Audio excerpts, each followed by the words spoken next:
afternoon, good evening, Mark, good evening. How are you doing, Mark? And Voyager, moin an dich, wie geht's dir? Avima, hello. Lilo, hello. Starminer, hello. And Stormy, hope you all had a wonderful weekend, just like me. Good afternoon, good evening, good morning, wherever you are. Enzo, hello to you as well. Right, welcome to another stream. I know it's been a while.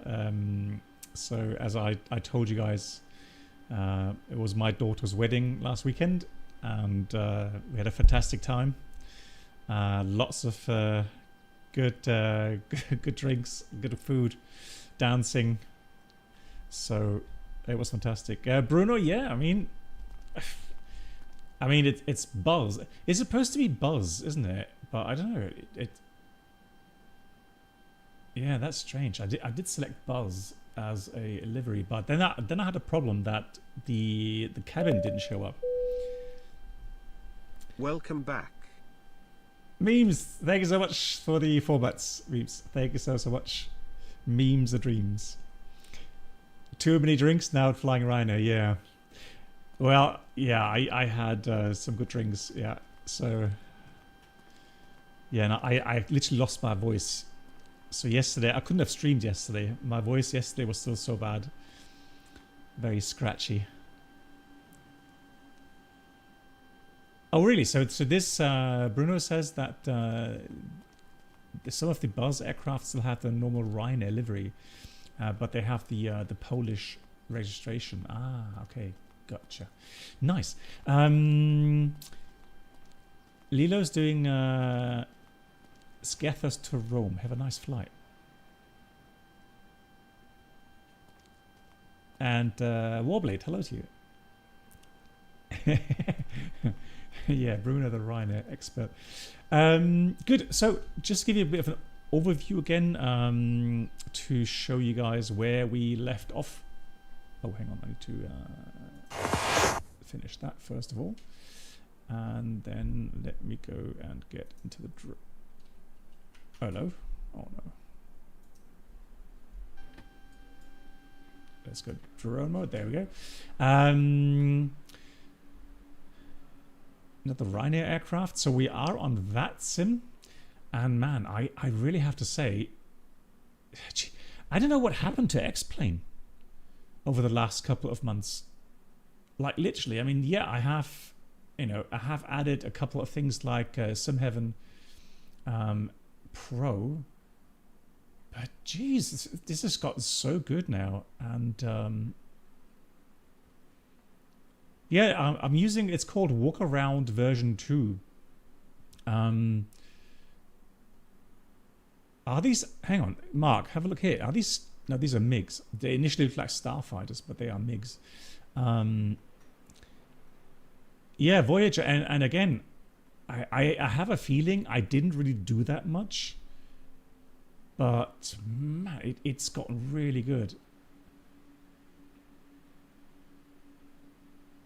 So that's from the scenery. That's from the airport scenery. Crikey. Nice. Yeah, so walk around mode. Now, the thing is, I started the walk around mode. It was so weird. It was like on autopilot, and I was like, oh no, something's broken. Like one of the axes is stuck or something because my avatar was walking all the time. But it seems to be a new feature where it kind of shows you what you have to look at.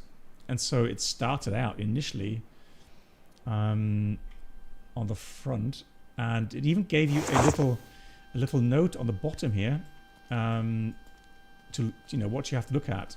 And then you press next, and then the avatar automatically walks to the next position. But that only seems to work on the first time you press walk around mode. So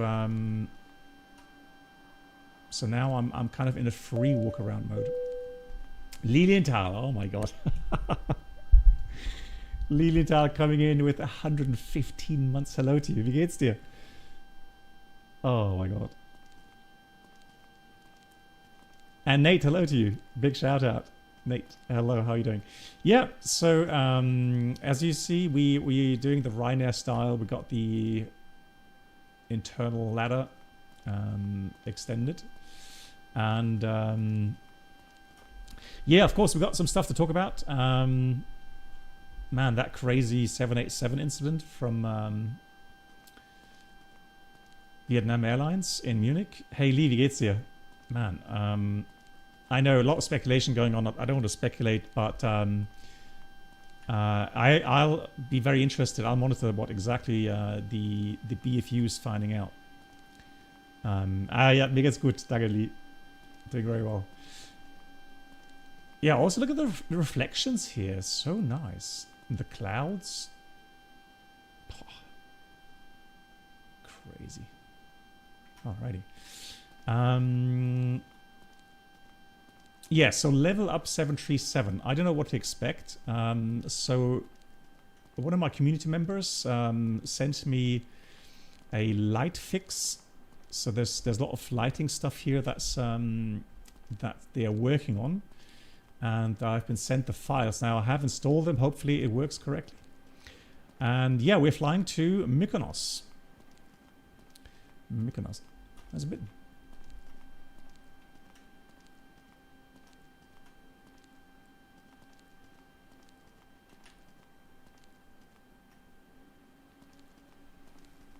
Well, it's got 2 wings. It's got all the wheels, got 2 engines, stabilizer, rudder. It's all there. So I think we're good. Kick the tires, light the fire. Off we go. Oh man, look at this. Can't believe how good the how good it looks now. Absolute crazy stuff, man. Alrighty, let's go into the flight deck. It may be a bit dark. The thing is, so this is probably my fault because I have messed about a bit. Now let me just dial up the brightness a little bit. There we go. Yeah, because the cockpit was a bit dark, wasn't it? Hey, Yoda, Bruno here. Oh, you guys. Alrighty, so literally this is like, you know, the base model is the Zibo mod, right? So, that's what it's based on.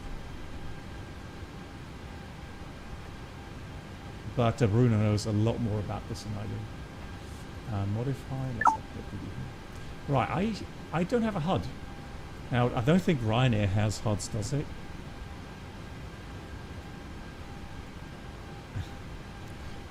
Alright.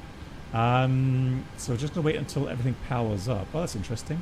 0.01.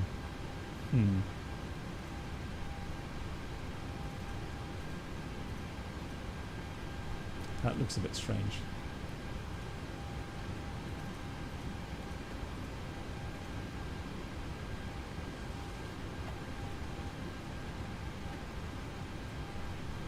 Let's dial in 22.8.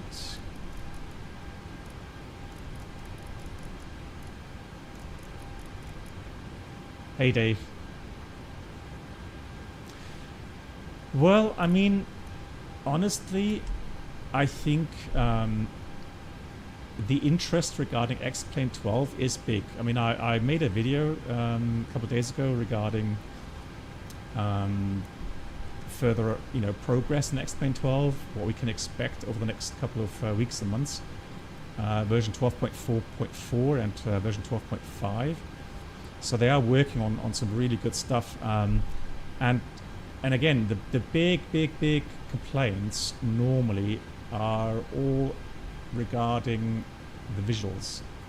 And one of the big news is that with the 12.4.4 update, they're going to give developers more options regarding the glass cockpits to make the screens a bit better, higher quality. It's up to the developers then to use that system and make it better. But it's nice that X-Plane then gives you the you know, the option at least, right? Good. Before we go on, let me have a quick look. Was it Shift A? Yeah, Shift A, and then actually, let me go get Navigraph here. That's a bit easier, I think. Navigraph charts, and that way. Let's have a quick look here. That's interesting. How come that is already in? That should not have been there yet. There we go. So that's the flight plan. And that's for later. Let me just go and load that. Import remove. Good evening.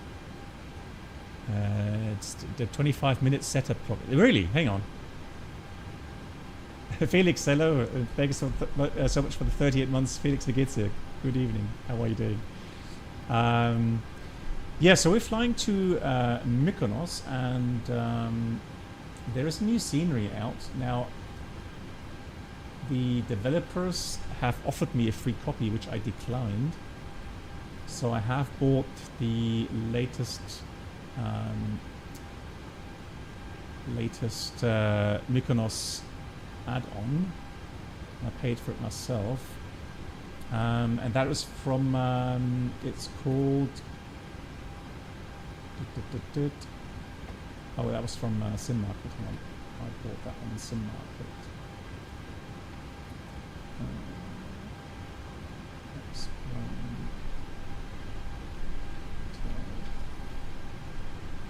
Mykonos. It's from Skydome, or Skydom, S-K-Y-D-O-M, Skydom Digital Solutions. They also made the Dubai scenery, the Dubai Al Maktoum scenery. So yeah, we'll have a look at that. Flight time is an hour 42, so we have a bit of time to talk about the incident with the 787. I'll give you a bit of insight on that. And Euro, hello to you. Avenger, wie geht's? Nice to see you. I'm doing well, Felix. Yeah, yesterday I still felt hungover yesterday from the weekend, but we have to say that it was such a lot of preparations for the wedding, and so we helped with the the whole setup, getting all the chairs ready outside. So we had the wedding outside in a kind of beautiful area with it was like a park, and they had an old kind of a what I would say showing it. So kind of it was like let me get the translation there.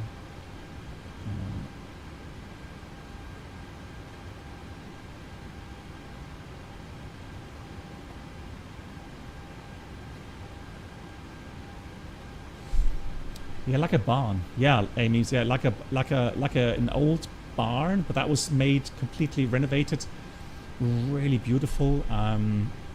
Hey Miller, and so next to the barn there's another very old house, huge house where they have a very very posh restaurant, and so the restaurant made the catering for the party, but the party was completely separate, so we had the whole barn to ourselves. So yeah, lots of people there, and it's a really nice atmosphere. So I've never really seen any a party where so many people were on the dance floor, pretty much non-stop. Although I say the music was a bit, well, it's one of those moments where I feel old, because I literally like 90% of the songs I've never heard of before. But it was great. I love the atmosphere, and we're still able to dance here and there. So have I seen the new? Yeah, I guess whatever they come up with as a solution, hopefully it will bring a bit more peace into the company for a bit longer time, because it just doesn't make sense to fight all the time, even though you you're pretty much aiming for the same goals. So why fight all the time, right? It just costs energy, it costs money, people are unhappy, so yeah. Let's hope they find a solution.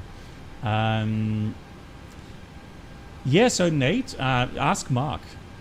So Mark, how, because Mark, I've sent Mark a video of me dancing with my daughter, beautiful, and so let him be the judge if I did well or not. John Travolta. Almost. No, I didn't do moonwalk. No. Yeah, Dave, we'll talk a little bit during the flight. I mean, I have, let's get going, and then we'll talk about it during the flight. There we have a lot more time. Yeah, worth all the lessons. That's, yeah. I even surprised my daughter with some great dance moves. So, yeah. Yeah, and my speech. I was very proud of my speech because it was 2 pages long, but I made it it's supposed to be like 5 minutes, and maybe I took 7 or 8 minutes, but completely by memory.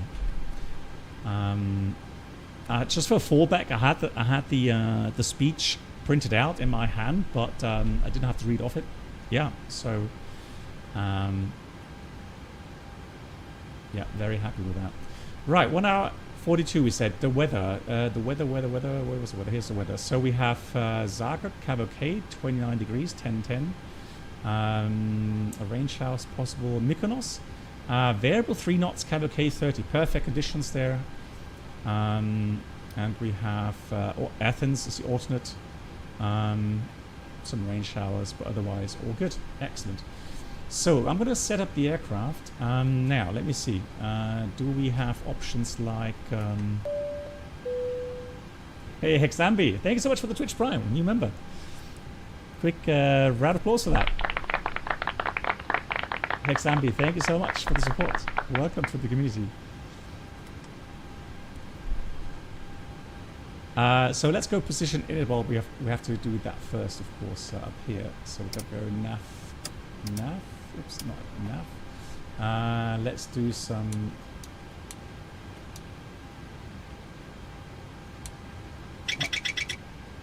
Yeah, stall warning. Probably wait a few more seconds. I think that needs a bit of alignment time before you can do the checks there. But anyhow, I'm going to go to page 3. And where's my GPS? There we go. Page 2. GPS. Put that in there. Routing. Request a flight plan. Let's see if that works. Thank you much, everyone.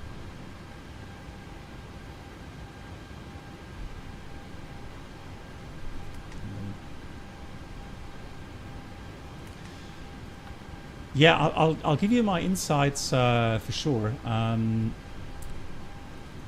So we have Zagreb ATIS online, and it seems like we have Zagreb. Let's see, radar with SEPA DLC, but I'm not sure if we actually have. Do I have data link here? ATC. No, we don't have that here, do we?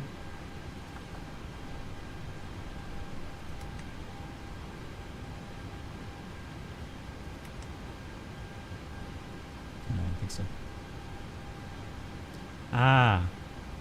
Okay, so okay, thanks Bruno. Well, I mean, no.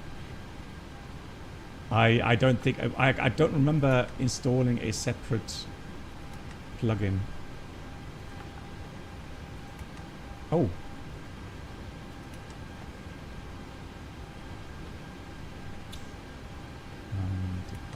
Oh. But then I would have had to enter a hobby code somewhere, right? I mean, we can try. Stand is echo 1. Well, I mean, might as well try echo 1. No, I don't have the prompt send sign. Bruno, would you know where I would have to? Okay. That will be in the plugin. Yeah, I don't remember installing a plugin for this. No. Okay, so let's we'll get it by voice. Doesn't matter. Good. But we have information Bravo, Cabo K29 1010. Transition level is 115. Runway is 04. Oh, there we go. So we can get the flight plan here, and then we'll do departure stuff. So 04. I'm expecting the Mozaf 1 whiskey. Right.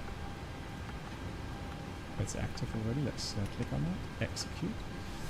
Then we'll have a look. Then it's direct Lourdes, direct product, direct Medox, Uniform Mike 867 Pogat, direct Talas, Uniform Mike 749, Sierra Kappa Kilo Papa, Uniform number 137, Agapu, and then Mykonos.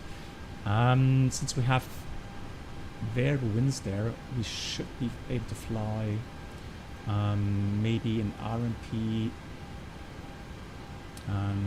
approach.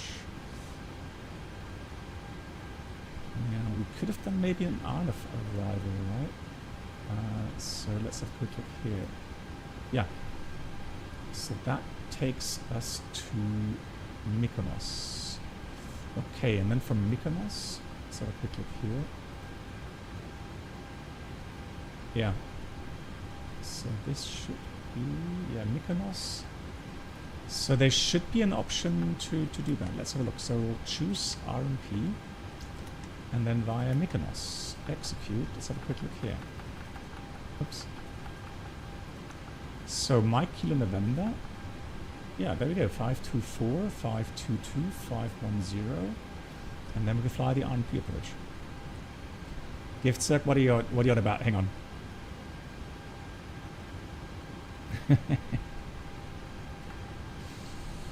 Right, so let's have a quick look. Okay, that looks good.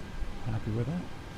Now let's make a route copy. Route copy complete. And then let's go and I would have loved to get the wind data, but I guess that does not work.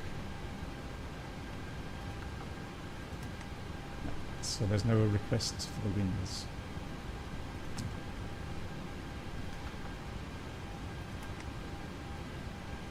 Or we have to wait until the alignment is finished. I don't know.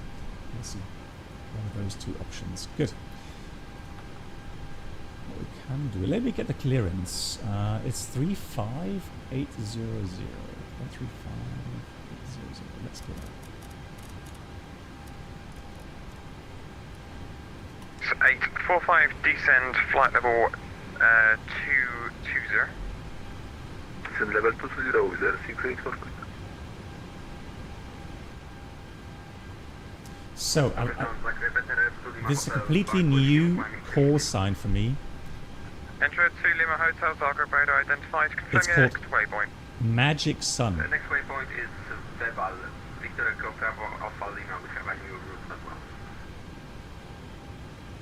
Roger, well, I don't have your new route in your flight plan, but if you could either refile or return to your old one, that'd be very good, thank you. Magic Sun. I will send you in private message.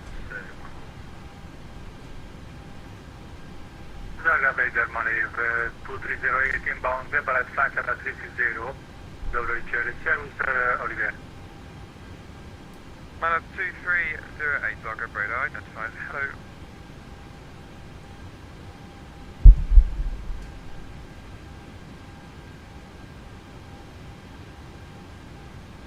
Right, let me see if I can get my pen working here.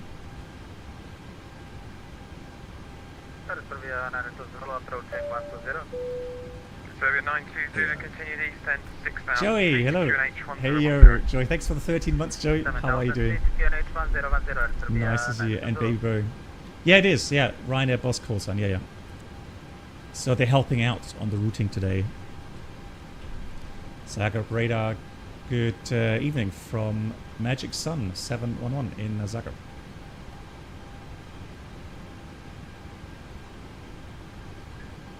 Kazakhstan 711, Zagreb radar. Hello, pass message. Yeah, Zagreb 711, information Bravo received. Request clearance to Mykonos, please. Magic Sun 711 cleared to Mykonos. Must have 1 whiskey departure, runway 04, squawk 4274. Magic Sun 711 is cleared to Mykonos via the Mozart 1 whiskey departure and runway 04, squawk 4274. Magic Sun 711, read back correct. Now let's get the squawk in straight away before I forget it again. So 4274.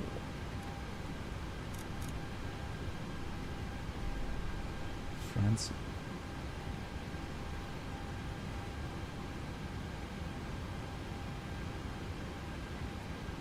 Oh, there's a typo.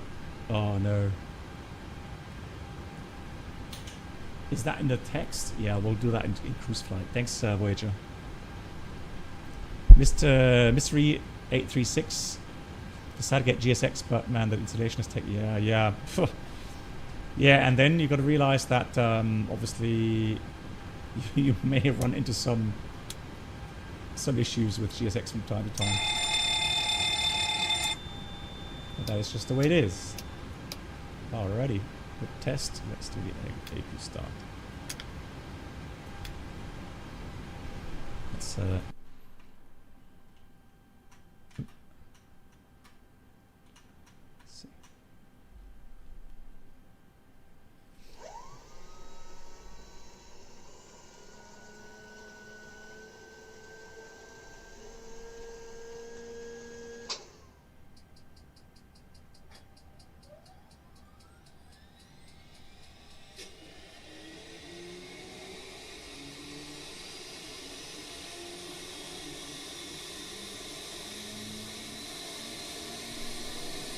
Seven 90 Zulu proceed to exit Agir.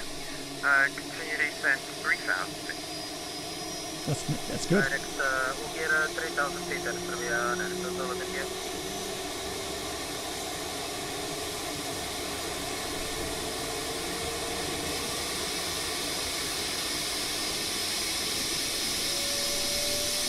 Radar, good afternoon, 9001, down at the Brooklyn, Constant 11 with 320 NEO with Charlie 1010. Easy I'm surprised. 9001 Zagreb radar, good day, cleared to split. Amogo 1 I loved how you could hear the inlet door opening, 1000, Amogo 160. and then you could also hear the igniters fire, the light up. Surprisingly good. Where's Aaron? I don't know. He's hiding. No, I don't know. Good. Okay, so let me try to figure out how to get the aircraft loaded then. So let's have a quick. Now, one thing though I've not gotten to work is the state saving, etc. So that's something I have not quite figured out yet. Right, let me quickly make sure that we get. So we have about 60 tons of fuel weight. Oh, and then fuel we want to have a block fuel of about 7.9. So 7.9. And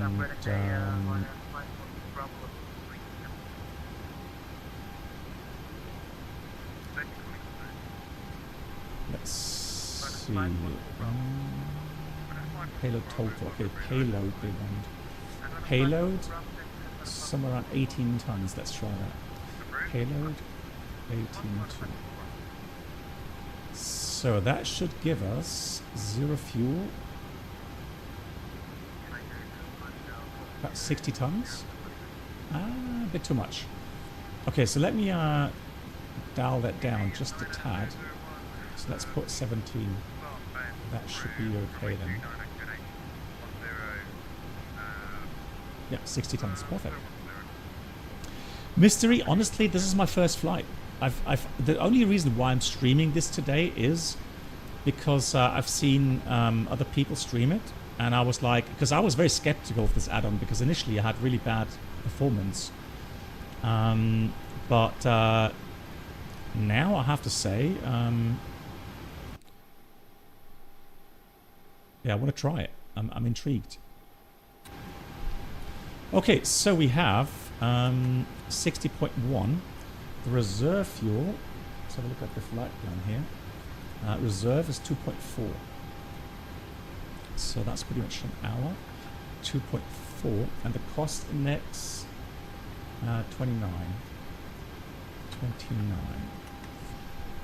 Cruising level, 350. So 350. And then I'm just going to enter a cruise wind for now. So let me enter 325 at 50 or something. So 325 at 50. And then the temperature up there is minus 49. Minus 49.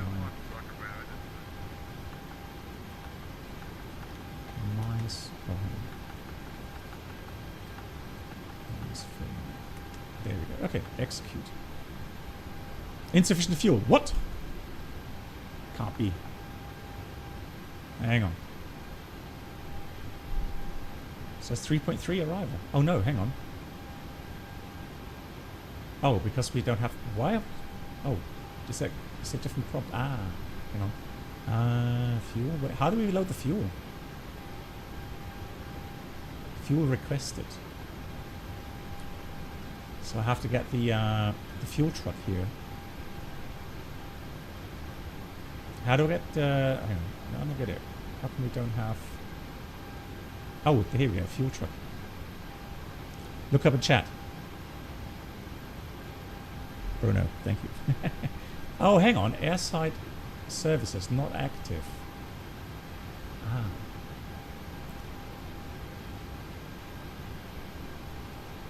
Active.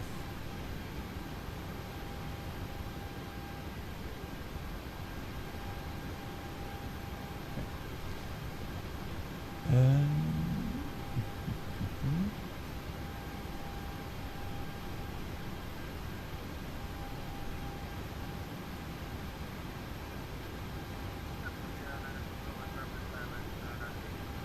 Ah, here's fueling. Packs.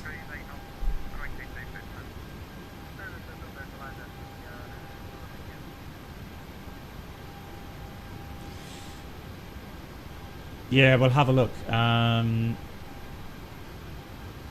Hopefully. Can we oh, we can cancel that as well.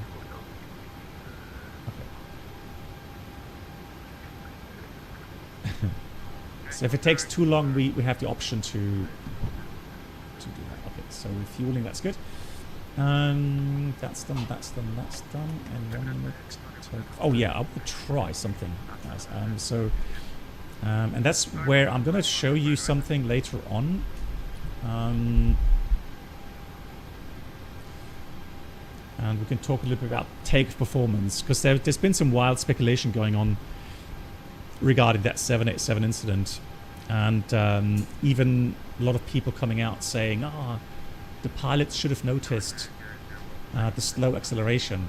I'm sure at some point they did, but initially they probably didn't. And I'll show you how weird the 787 performance actually works. So the calculations, and how super optimized the 787 is in that regard. So now let me have a look if I can get the aircraft changed. How do I get the aircraft changed?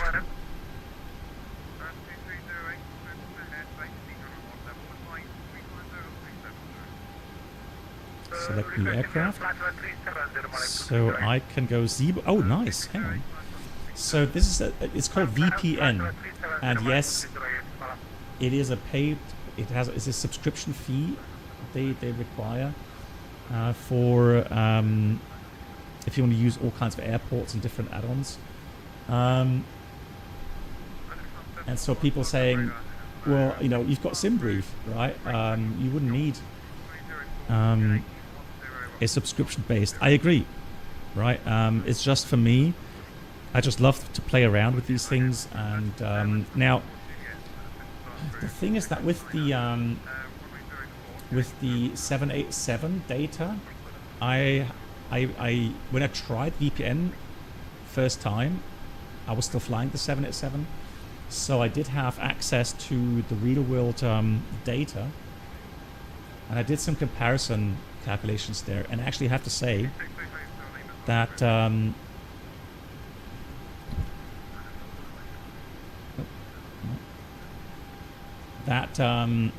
the data was actually pretty much spot on to what I was getting. So I can choose the level up. So let me choose the 7. Man, what? I don't even know what version I have. So many different versions. So I have the whiskey 0.1. So it's the 800 whiskey. So this one here then. Alright. And so let's go with Lima Delta Zulu Alpha, Zagreb. We'll get runway 04. Yeah, we'll take... Oh, actually, we can take an intersection, right? Let me take Bravo. Yeah, let's take Bravo intersection. That is... I'll just show you that. So the Bravo intersection. So this will be here. Charlie, I'm not sure about Charlie. Charlie, let me try Charlie. Oh, actually, that's still 2,000 meters. Let's see what Charlie brings, okay? So I am gonna go load the latest weather.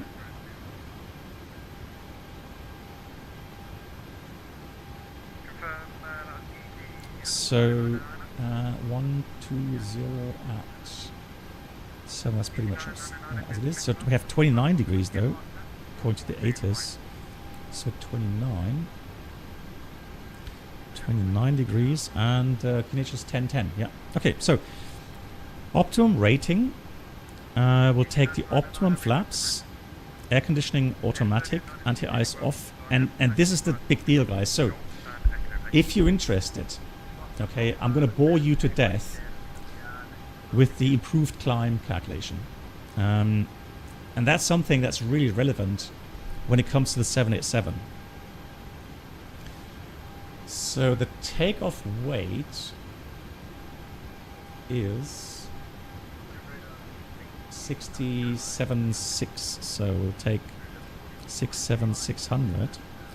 And the CG, CG.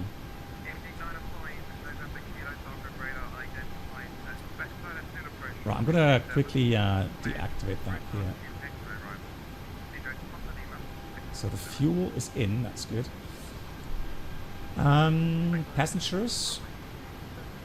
So that should be okay now, shouldn't it? Let me check. Weight and balance. Payload. So I have to do that again here then.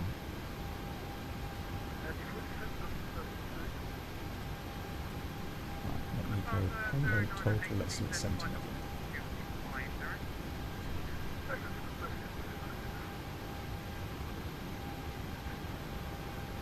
Hey, Colimato. I'll tell you about that in a minute. So that's now the question is that aircraft loaded that way? I don't have to press load anywhere, right?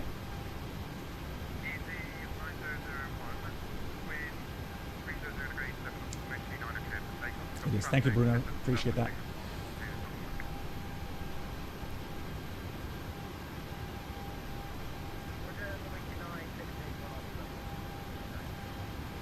Yep. Okay, so that's done. Then, so what's the CG like? Let's have a look at the CG. So takeoff CG is 21.7. So let's do 21. Yeah, so this is called virtual performance tool. Hang on, let me just make sure I have the right name for that.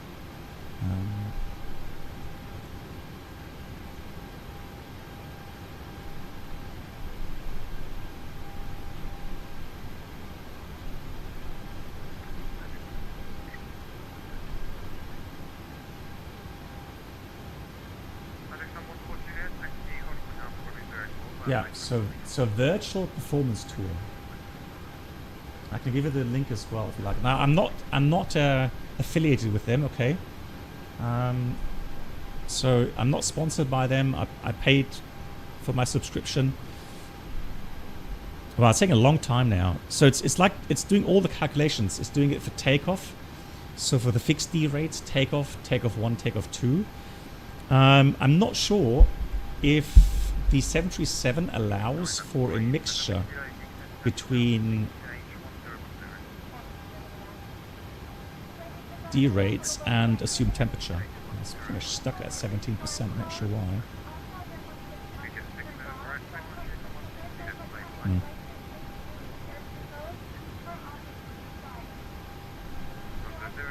Hang on, I have a feeling it's stuck somehow. Let me try that again.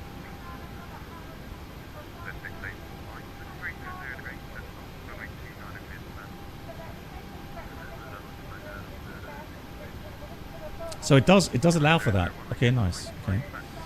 So let me try that again. So we're going to take Charlie intersection. Let me insert that data there. I'm going to go 29 degrees though. And optimum anti-eye air conditioning normal. Oh, hang on, that's 787. Hold on, disregard. Ah.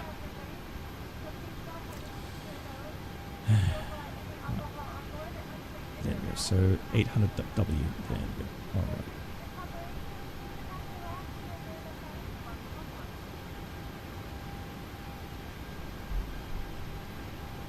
Runway 4, intersection Charlie. 29. So there we go. We have optimum. Assume temperature, flaps optimum, air condition auto, anti-ice off, and improved climb. Let's do improved climb. So we have takeoff weight 67.8. Well, let's do 67.7. And the MAC is 21. Right, let's calculate that. Right, let's see if we get some values. Otherwise, I don't know. I'm just going to leave it running. Hopefully, we're going to get a result. If not, that would be a bummer. Alrighty. Let's do the rest of the items quickly. When the APU started, let's get that on bus. Let's get the fuel pumps on. Your damper on. Let's get the window heat on. Cleared hydraulics. APU bleed. That can go open. 3. Was it 3? Oh, hang on. It is calculating. Nice. It was 350, wasn't it? Yeah, 350.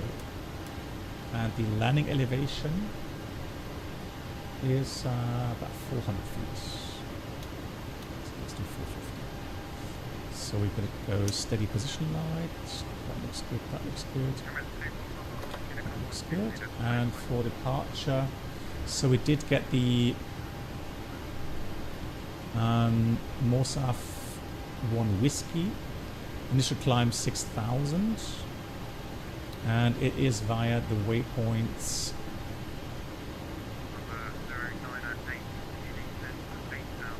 760 feet, then 803, 804, so that's 3,000 above, 804, 230, 7,000 below, okay, and then Morsaf 6,000 above, all correctly programmed. So we go right hand turn to Morsaf. Good, so we're going to enter 6,000 up here. And now here are my results. So, runway graphic, that's what something I like. Okay, so we can see the wind data, a bit across from the right, 2 knots headwind, 7 knots crosswind. So, if you look at the result here, so from intersection Charlie, it does give us a whopping 48 meter stop margin. Hey, Iowa. Well, whenever it has a engine out, here it says standard. So just straight out 25 miles. And engine out acceleration, it says here 1153 above mean sea level. Now I would put that at 1500 feet height, nonetheless. I wouldn't do that low. But we can see the following. So with that, what the program does is it takes the normal takeoff values. So it does the field length, it does the climb limits, and the obstacle clearance limits. Right? It has 3 different main blocks where it calculates the performance from. Now, if the limiting factor is not the field length limit, i.e. usually it should be the obstacle limit that's most restricted regarding the takeoff weight, then what you can do is you can increase the speeds on the runway, so V1, VR, V2, and by doing that you are going to stay longer on the runway, and so you are trading stop margin, which you would have had at lower airspeeds for V1, VR, and V2. So you're trading that to get a higher climb out speed. Now, when you have a higher airspeed in the climb out, you get more lift.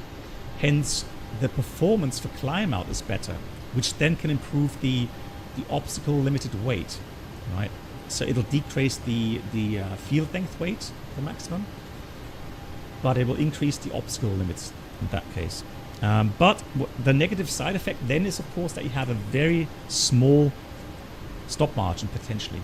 So in this case, only 48 meters. Okay. Now, if you're happy with that, you would use that.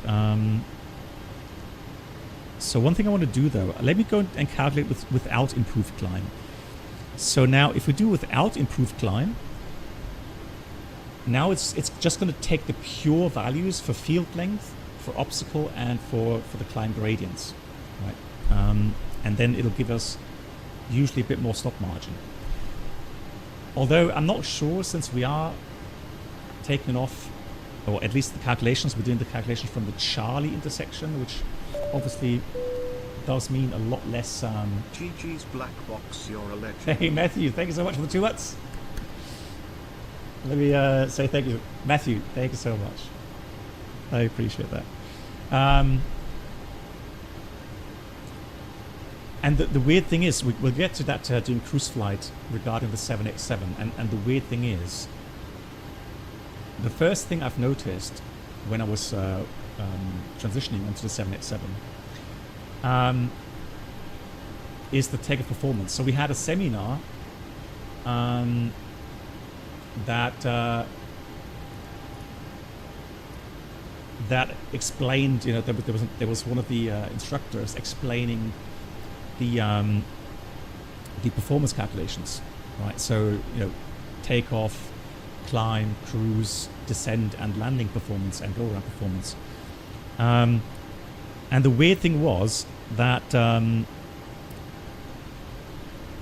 first thing you notice is how much takeoff distance the 787 requires, right? Let's say during a normal long-range flight, so you have 270 passengers, you have 60 tons of fuel, and the engines are just so derated already, and then you do your calculations to optimize everything, and then you get crazy long takeoff distances. And so even in Frankfurt with a 4,000 meter runway, and let's say Munich, you could get thrust values for takeoff that then only give you, and then the improved climb calculation on top of that, it only gives you 70 meter stop margin, which is really weird, but that's just the way it is. Now, if we look at the calculations without improved climb, it doesn't really give us much more options here. So that's because we already taken the intersection Charlie, and so that's why I'll tell you what, we're going to take those values now.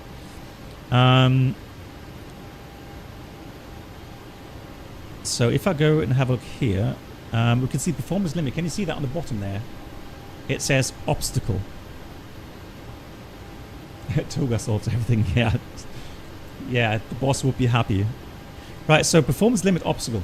Right. So it's not the field length limit, and it's not the standard climb out gradient that's limiting. It is actually the obstacle clearance limits on our departure path. Good. So we have a. Should make sure that we do have a 26K rating there. So just make sure that we have the 26K rating in here, just like we have here on the calculator. It's going to give us a flaps 5, intersection Charlie, and it only takes a select. It doesn't do D rates in this case. So it's just 35. So it's going to be takeoff and assume temperature of 35. Unless I'm missing the...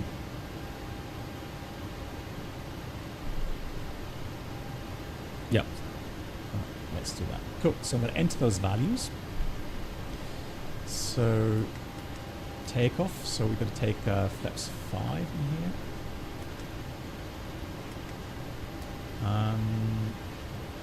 Oh, that's interesting. These speeds unavailable because the thrust rating is missing, right? Performance N1. Right, let's do takeoff and select at 35. And the actual OAT currently is 28, it says.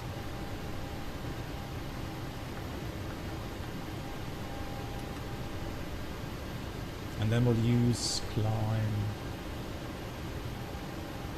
I'm going to climb one. Good. So now gives us some values, and I kid you not, look at the speeds here, guys. Look at the speeds here, and now look at the speeds from the VPT. Right. So 131 is a little bit lower because here we didn't enter the intersection.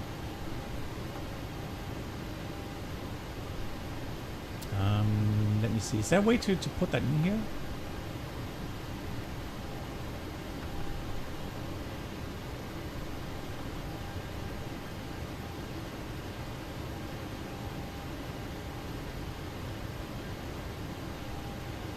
Oh, I did calculate wet. Yeah, you're right. Yeah, you're right. That's a good catch. Why? I'm not sure. Let me recalculate that with the VPTY. Why would I have that in there? In the meantime, I'm going to enter 1500 feet AGL. Yeah, that's why we have a low V1 here on the calculator. 1500 now. Zagreb.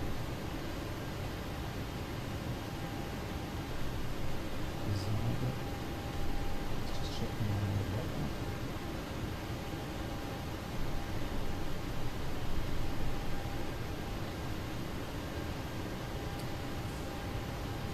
So Zagreb has NATP 1.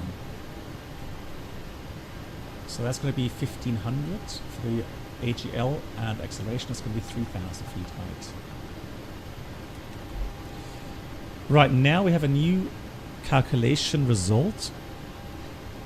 So that's going to give us 38 selected. So N1 limit. We have takeoff, 38.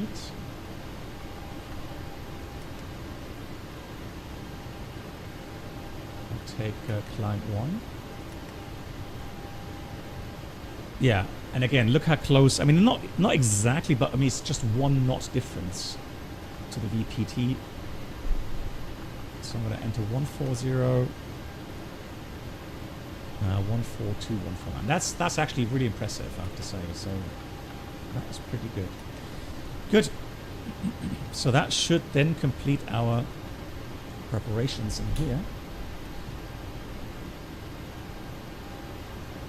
If it's within 1 knot difference, you can take it from the CDU, okay? Excellent. Nice. Yeah, I mean, why not? You really can't fly that accurately anyways, right? Good. So, then let's go ground services. I am. So APU's on the bus. Let's retract the air stairs.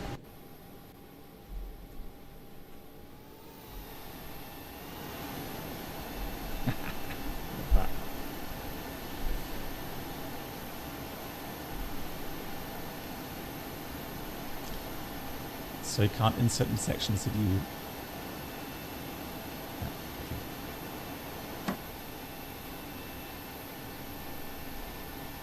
So funny.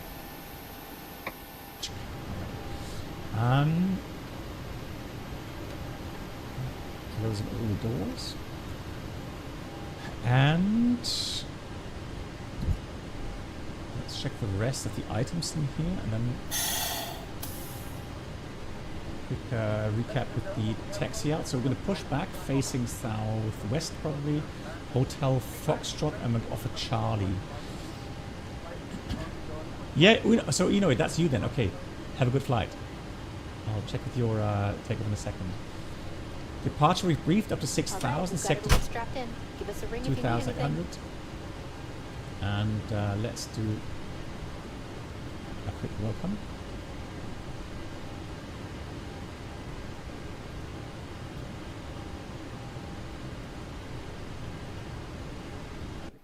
On schedule today. Should be just a few more minutes. Maintenance will wrap up, hand us our logbook, and we'll be on our way. Is that you, Thanks for your Inori? patience.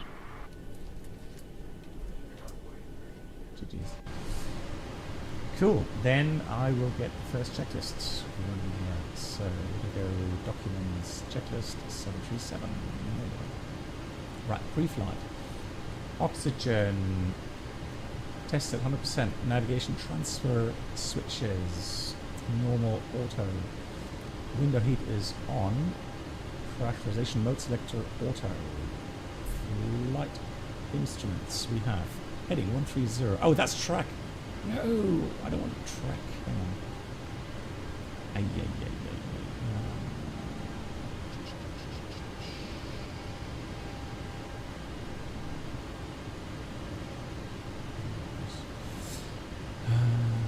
Yeah, there we go. Display. Displays. I don't want track. I want.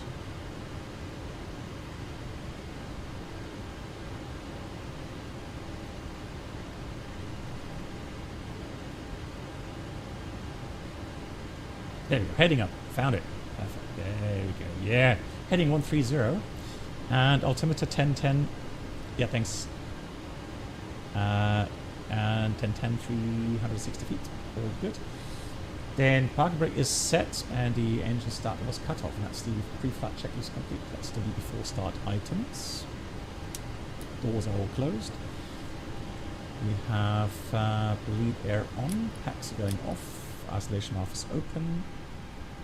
Gonna open, let's start the squawk here. No Charlie. And then we shall request pushback. Great news, Captain. Your tow's coming. Oh, he's logged off. He's not online anymore. Right, there. Zagreb traffic. Magic Sun 711 stand Echo 1 pushing back.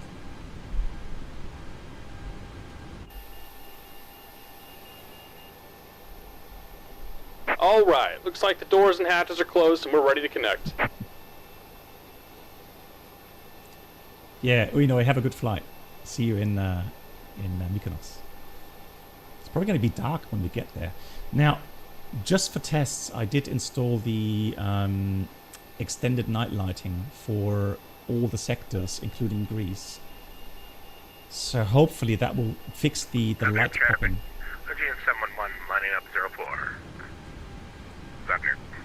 Alright, then let's do the before start to the line. Fuel. 7.9 pumps on. Passengers assigned. So there we go. On. MCP V2 should be 149. I missed a couple items there. 149. Heading 042, altitude 6000. then we've got speeds 140, 142, 149 with a DTO 38 and CD pre-flight completed. Rudder aileron trim are all 0, neutral. And taxi takeoff briefing completed. Cockpit doors closed. All doors are closed and beacon is on, and that's the... Hey, Captain, let me know where you want this thing.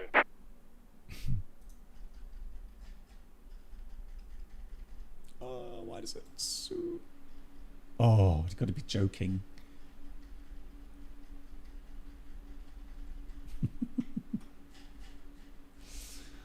Right, let's do it this way. Excellent. All right. Welcome aboard, Captain. Toes connected, bypass pins inserted. Go and kill the parking brake when you're ready to go. Here comes the pushback. Light them up. All right. So I'll do 042 here as well.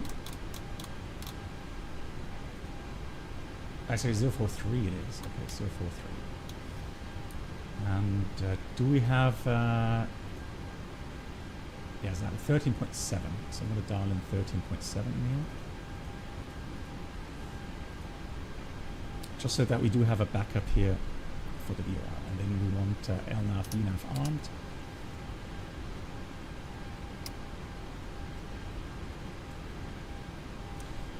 Good. Done all the items, then let's start engine 1. Start valve open. Good rotation.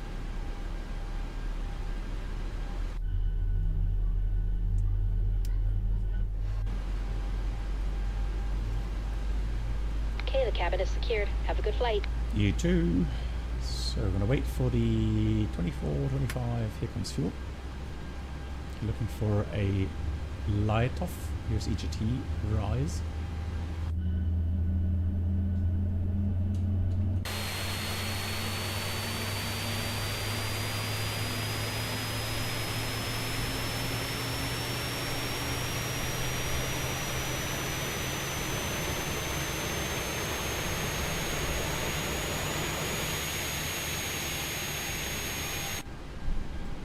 Start valve closed and we have idle values. Let's start engine 2. Same deal.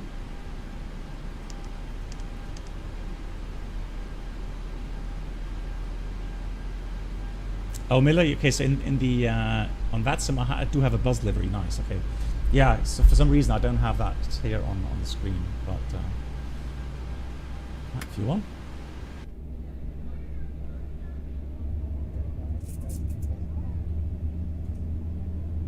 Hey, Nelia, hello to you.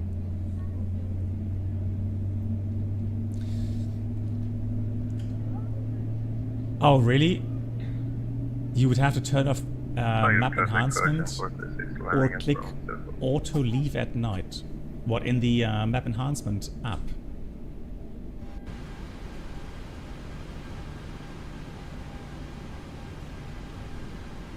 Okay, well then, yeah, I did not know that.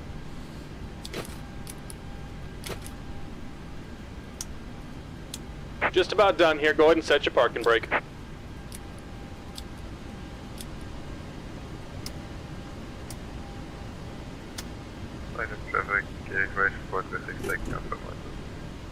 And we're disconnecting the tow. Give me just a moment. Alright, let's do a flight control check. As always, important in the sim as well. Full up, full down, full left, full right, rudder left, rudder right. Now, I've not really checked the yoke cam just yet. Let's get a different perspective here. Looks dandy. Hey, the pilot lads, wie geht's?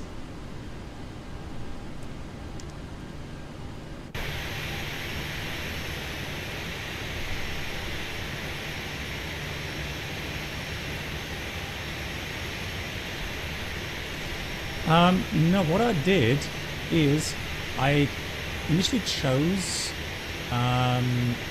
editor's choice, and I have changed and we're disconnected. Signal and pin on the left. Take it easy and have a safe flight.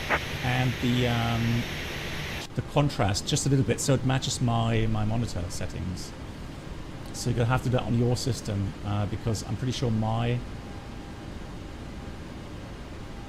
lighting settings probably won't work on your monitor.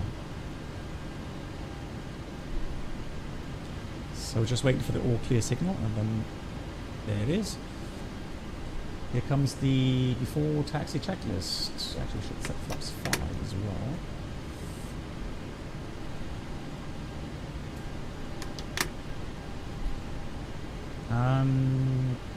Generators on, probe heats are on. We have anti-ice off, isolation valve is in auto. Engine start switch is continuous. Recall is checked, and we have auto brake RTO. Engine start levers idle detent, and flight controls checked. Ground equipment clear before taxi is completed. Zagreb traffic, Magic Sun 711 taxiing, boarding point Charlie, runway 04 in Zagreb. Boeing Schmoen. Brakes are working.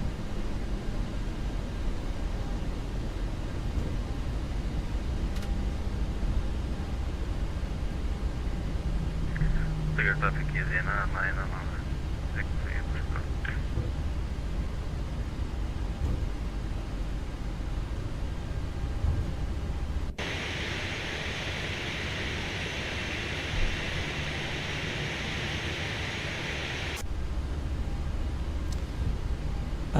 no, I've not heard of. Hey Ted, greetings to you. How are you doing, Ted? Nice to see you. What's XP Guard? I've not heard of that, no.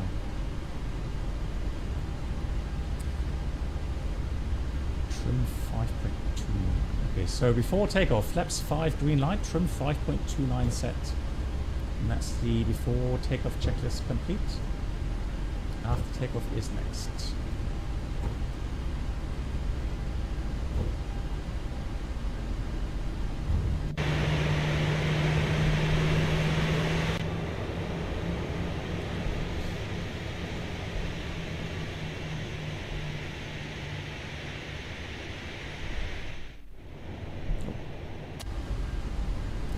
Right, 04 is to the left. Clear, clear. Let's go. It's just so weird to have this smooth experience and X-Plane these days. Oh yes, and by the way, one more thing. I did buy the airport enhancement version 2. Because my initial thought was, because I'm using mostly payware airport add-ons, and I thought then it doesn't make sense to get airport enhancements, right? Well, the truth is that a lot of the standard airport stuff, so the X-Plane standard airport stuff, is being used as well by these payware add-ons. And so the airport enhancement actually does affect a lot of these objects on the airport. Right, Charlie's already here. Look at that. Coming up, Charlie. Okay, let's get the TCAS on. Let's make sure that we have traffic on display. Looks good. Zagreb traffic. Magic Sun 711 lining up, departing via intersection Charlie, runway 04 in Zagreb.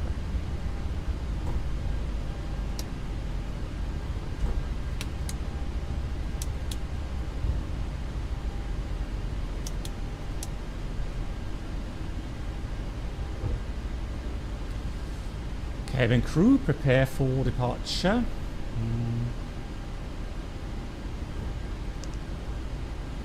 I don't know. I don't think weather radar will be working, right? But terrain is working.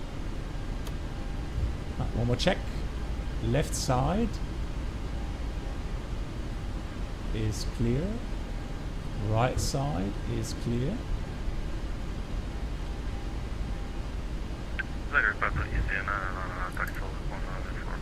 Let's time start. Yeah, it will be nice tailwind. I agree. Good. Let's keep fingers crossed that we're not going to do a Vietnam Airlines takeoff style here. Takeoff.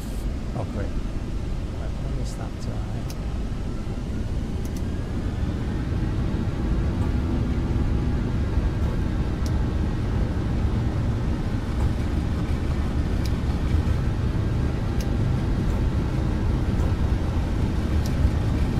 80 knots. Yeah, that's a hardware binding issue. It was checked.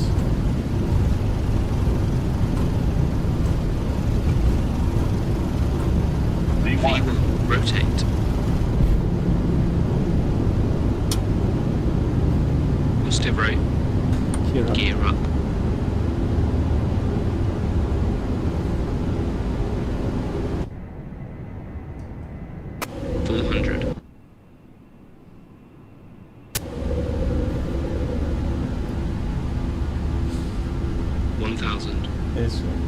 Yeah, IRL of course would have aborted takeoff if the auto thrust doesn't work properly. Absolutely agree. You would have done it out here. Let's go on.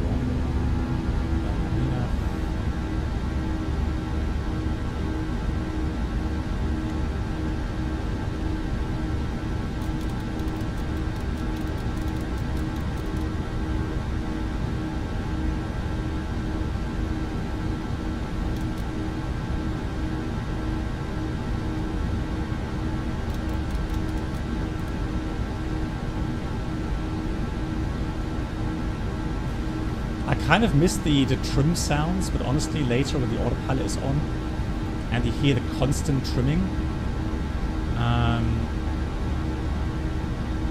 that's just so annoying.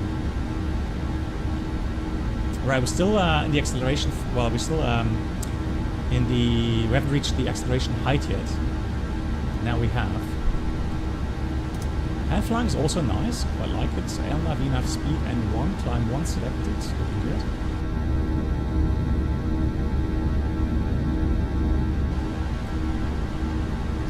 Let's go flaps 1.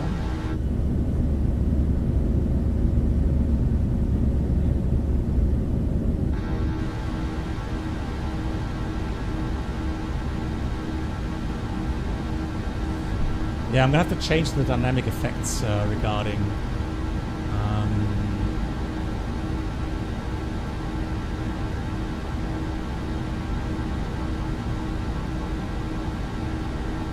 engine vibration. I don't know, they overdo the engine vibration thing here. Flaps up, RTO off, and then let's read the after takeoff checklist. Checklist. Engine leads on, packs auto, cabin is climbing, landing gear up and off, flaps up, no lights. After 1,000 to go. Let's check it.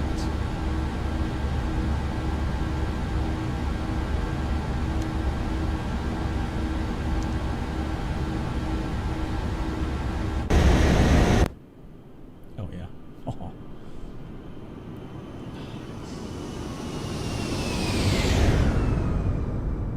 Change the value there. Let me just go out a bit and then auto zoom off. Oh yeah.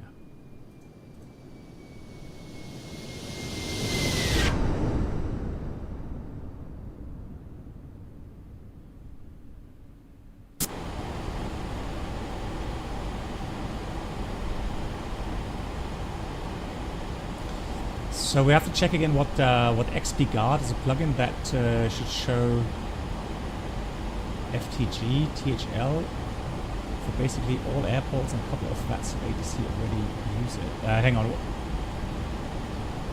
What are all these abbreviations? Right, let's continue 7,000. So we have N1 be enough speed, although we should do that with vertical speed really. And we still have a restriction 230 knots until the next waypoint. Yeah, the clouds. I agree. They look a lot more natural than compared to Microsoft.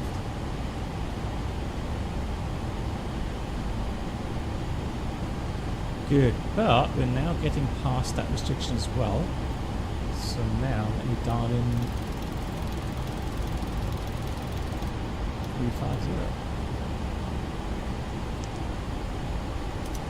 And with that N1, VNAV speed, LNAV.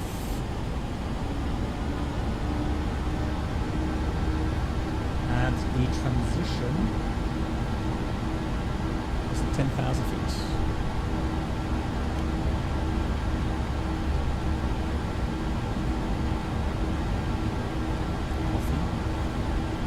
Is there a headset simulation?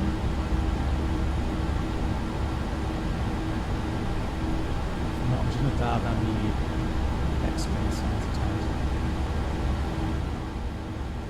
That's a bit better, isn't it? Yeah.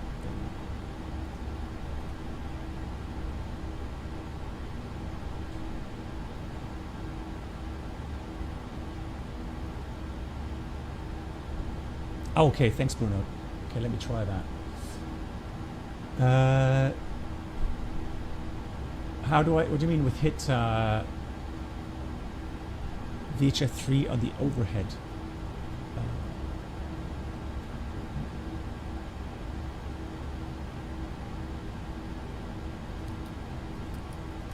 Oh. That's really quiet. Oh. Okay. Well, that's really quiet now. I don't know. I'm not a huge fan of that. Let me go back again to. Let me do that.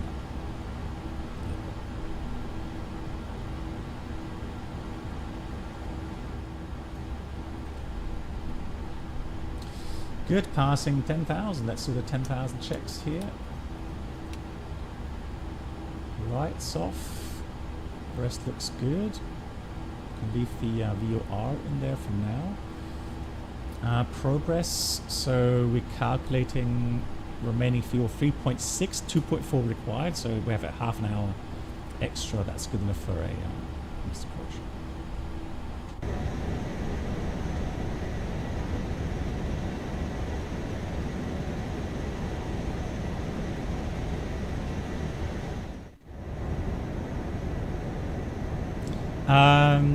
What? Hang on, Mark. What?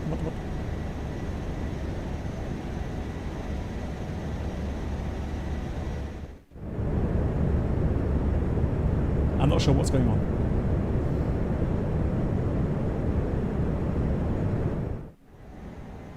Hey, Rizlops. No, he did contact me with to let me know. I did have on the radar regarding a new release regarding Mykonos. But I'm not sponsored. I've bought the add-on myself, so if I don't like it, I will tell you. Okay, so hang on. Colin had a... Colin, okay. Hey, Colin. Okay, so you're part of the LevelUp team. Thank you so much. Mark, thanks a lot for the shout-out. Yeah, at the moment... I like it. The only issue I've had so far, but that's probably between my ears, I couldn't get the configs working, the presets. So whenever I clicked on that, let's say cold and dark, it didn't switch. And I tried. Then I placed everything cold and dark myself, saved it, but still it wouldn't go cold and dark. Whenever I pressed that, it doesn't work. So I'm not sure if that's not working or I'm doing something wrong. But the rest up to now, yeah, working nicely. Performance is nice. Just love just love the smoothness now of X-Plane, the lighting.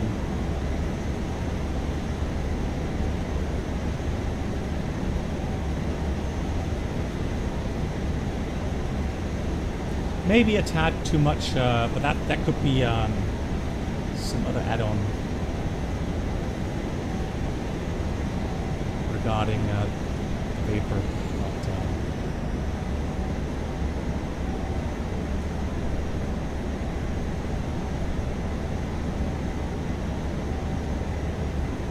But, Oh, really? Reslox? Okay, so you found lots of stuff doing making the. You made the trailer. Nice. That was good. Good trailer. GG's. Good work. Wow, look at the sky there. Look at the clouds. That was nuts. So cool. Oh, you did the Dubai one as well. Nice. Yeah, the Dubai.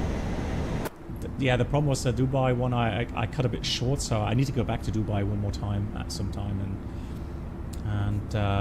yeah, have a real look at the scenery. Yeah, we were a bit distracted because of the update with the A320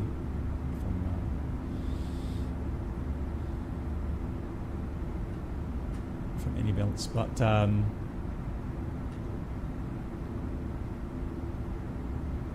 oh yeah, I want to do something. So what I've done with the lighting is I've made them so load preset. That way they're a bit darker. And so right now you wouldn't really see the lights on the ground that bright anyways. And the nighttime also made them a little bit less bright. Just crazy. That's nuts.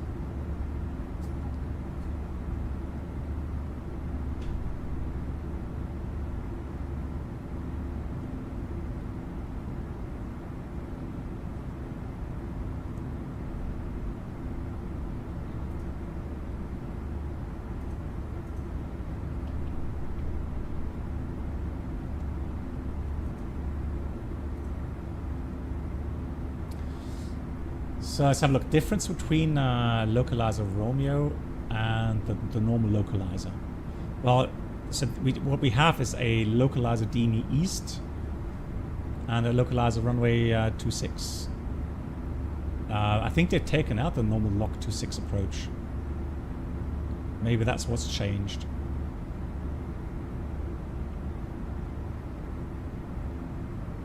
Yeah, Stormyfly, thank you much as well. Okay, let me check that too. So XP guard is oh, the takeoff holding lights, runway entrance lights, and follow the greens. Really? Well, you saying that this works in Heathrow, let's say? Or here, for example, in Paris, they have these stop bars and takeoff hold lights, that sort of stuff. Follow the memes. Really? That is nuts. Wow. Okay, I need to save that. Thank you so much, Pilot Lad.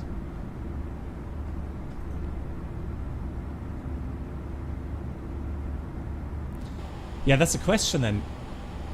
Does that work in conjunction with ATC or? So it does. Wow, that's nuts.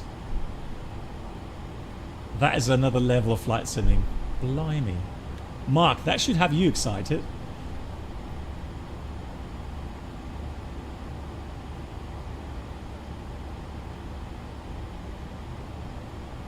So ATC sets to follow the green path. Yeah, so of course, I mean, ATC has to set it, of course, yeah.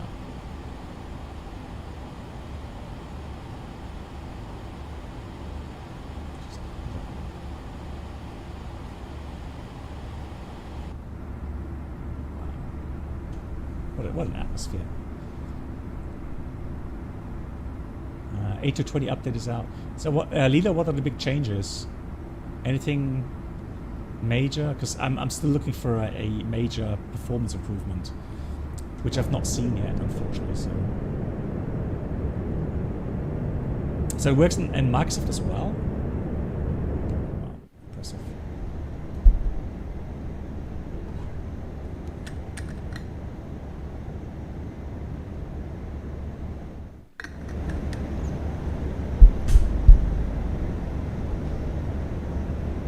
So good.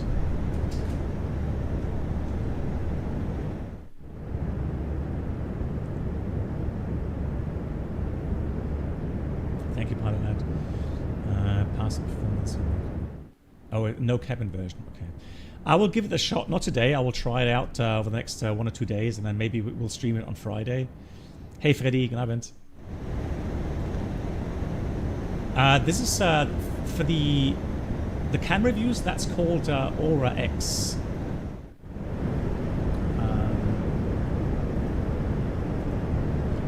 So Aura X.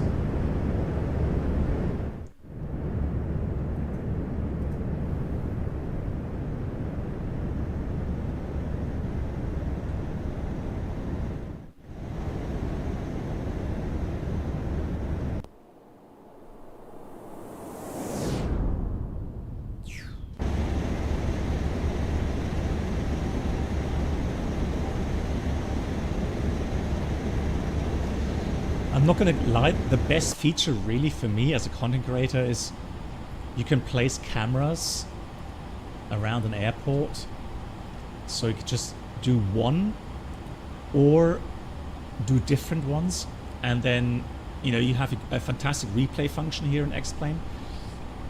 And when you've set different cameras, so as you land, and it switches from camera to camera automatically. So there's crazy stuff in that. Really amazing. Now let me see, is it me or am I sitting a little bit low here?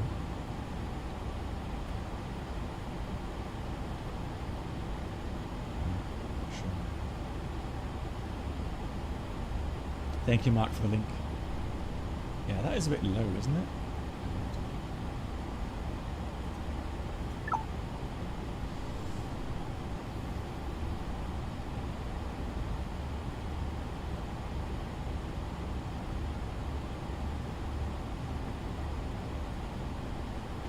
Yeah, flat simming is just crazy.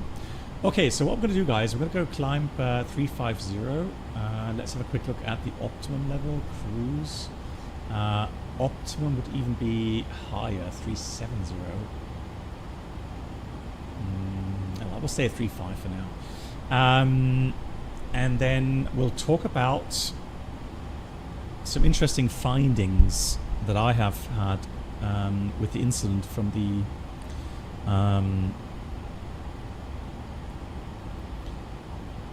Vietnam Airlines 787 in Munich.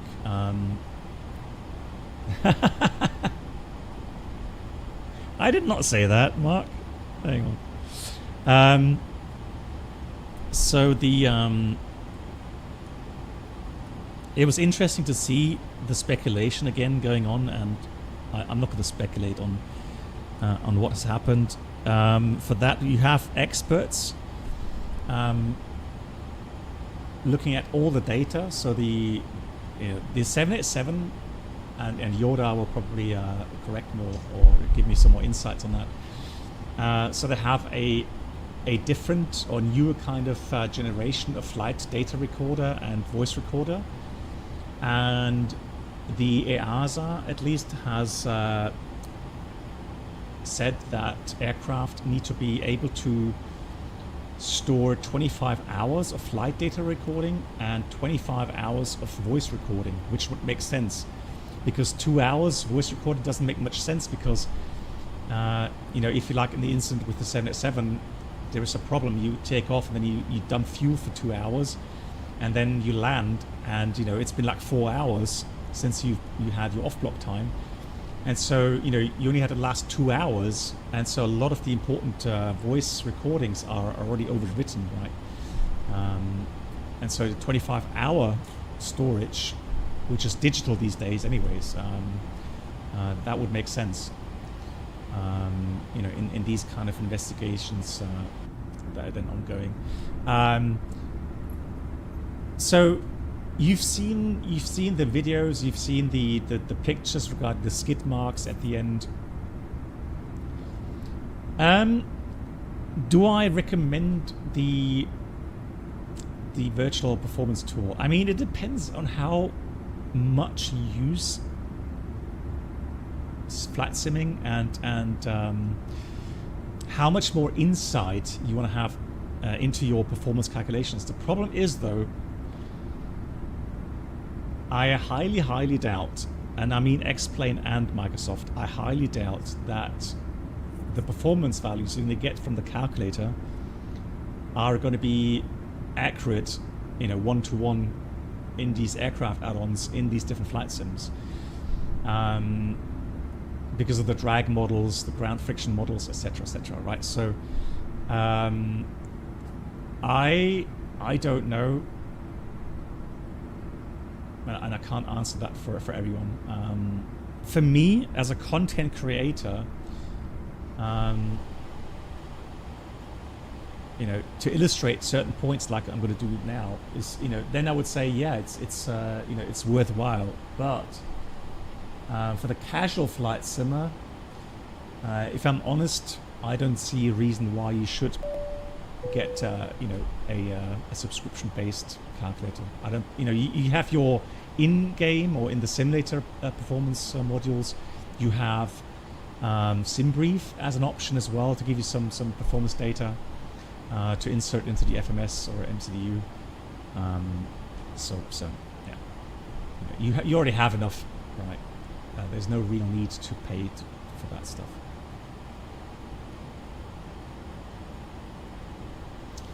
Freddy says a friend of his works at Vietnam Airlines, and so there's quite a lot going. Yeah, I mean, sure. Peter, the departure was nice. Hand flying. I'll give you another view, a new kind of a new, you know, opinion once I've landed. But the takeoff was already very nice.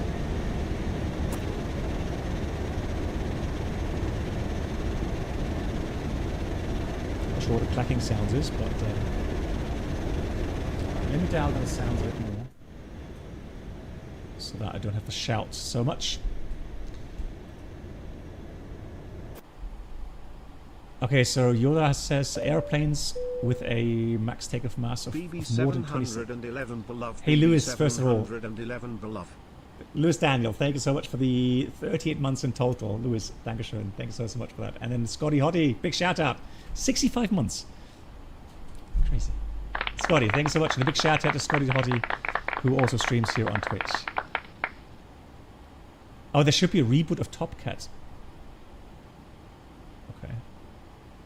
Oh, things are moving on. Okay. I just love the clouds. Look at that.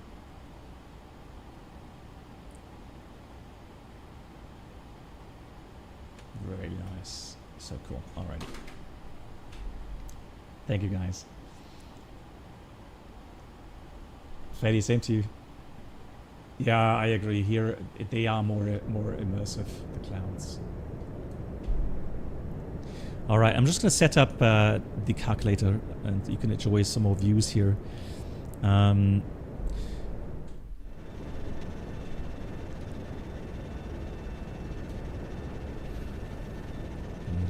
right, so we had 26 left. It was Bravo 13, maybe. I'm going to fetch the weather data exactly as it was in on the instant. So we had 020 at 5, let's say, so just a tad of tailwind, it seems. But that should not make a huge difference. But it was very warm, 34 degrees in Munich that day. The QNH is 1016. Okay, there we go. Alrighty.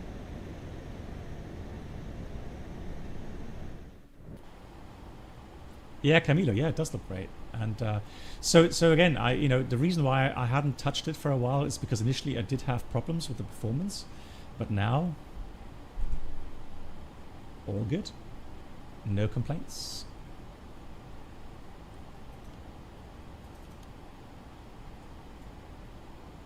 Okay.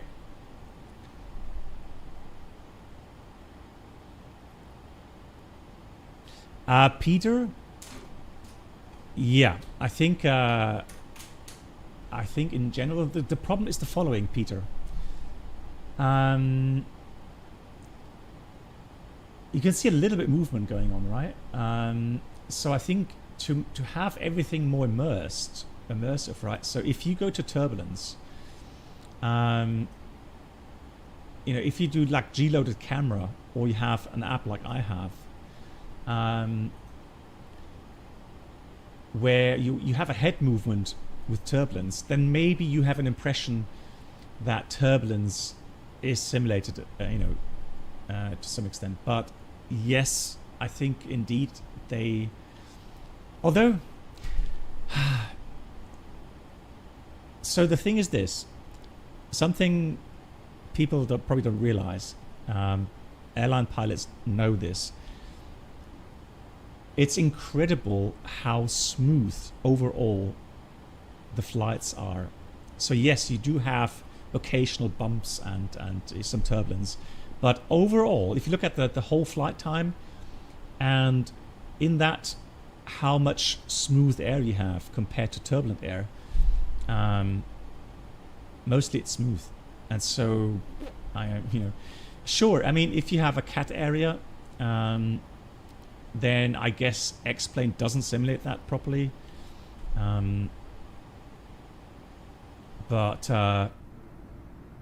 Yeah, otherwise, I mean, things like, thunderstorms with the turbulence. But the thing is, they are working on things, just give them a bit more time, and then we'll see, with 12.5. So 12.4.4 and then 12.5 coming out. Let's see, what they're able to change, right? What add-ons do I have? Well, Aura X for the camera. I use walk-around for ground walk-arounds. I have OpenSAM. I have better pushback. I have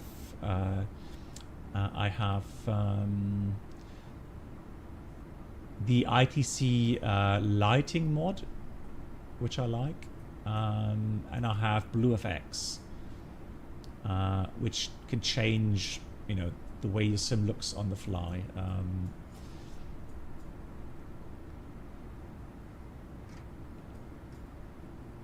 I think Aura X right now, especially with the user interface, is better, yeah, and it has a lot more options regarding, cinematic modes, multi-camera on the ground, especially spotting on the app. So the weird thing is, when you land it and use that really good replay function here in X-plane, you just get so lost in all these different views and replays. It's crazy. Okay, right, AirPlay on. And then I'll try to not bore you to death with performance, but it is a topic that obviously is important. And so again, I'm not going to go into speculation what happened with the Vietnam Airlines, because we don't know yet. In even the skid marks at the end, if you look at the skid marks, you can clearly see them towards the end of the runway, yes, but they kind of blend in with the rest of the skid marks from all the landing touchdown zone, right? So we don't really know when that started. So that's for the investigators to find out. And until they've given out a clear verdict on what happened, we won't speculate. Okay, but what I can tell you guys is the 787 is an aircraft that is extremely, extremely efficient and is extremely optimized. And one thing that is very striking when you get to the 787 and you fly it IRL is the fact that the performance is just so different. So the performance calculations and then the acceleration of the aircraft is just so different to what you're used to if you've flown the A320, let's say, or even the 747. So usually a lot of aircraft have either a fixed D rate, so it will be a DTO, 10%, or so full thrust, either 10% fixed D rate or a 20% fixed D rate. But the 787 is one of those aircraft that does a mixture between a D rate and also a assumed temperature, right? On top of that, it does what's called improved climb. Now here in Munich, so this is the Munich 26 left, Bravo 13, giving us 3,800 meters takeoff distance available. Dry runway, 3 knots tailwind, 34 degrees, 1016. Those were the ambient conditions, okay? Regarding the takeoff weight, here's something we would have to guess. But what we can do is we can go to SimBrief. And what we can do is we can calculate a performance and estimate you know, a weight for that, right? So so that's for the flight later. Let's do a new flight.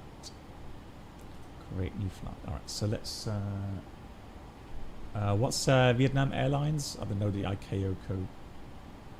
Doesn't matter. Right, so we depart Munich and arrive in Hanoi. Now let's see what's Hanoi for code. Hanoi is that Noi Bai International? Yeah, that's right. That's Victor November Bravo. It was a 787-9. 787-9. Had Gen X engines. Let's say they had 275 passengers on board, so a fairly full flight, and they take probably like 1,500 kilograms extra fuel. Let's generate the flight.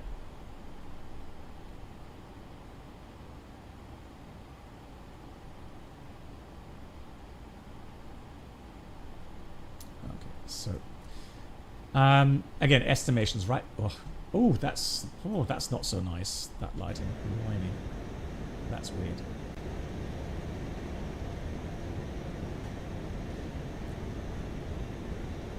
Shouldn't that have been stopped in the flight deck? That it shines through like that. Yeah, that was weird. Okay. Good. So from those values, we have a zero fuel weight of around about 162,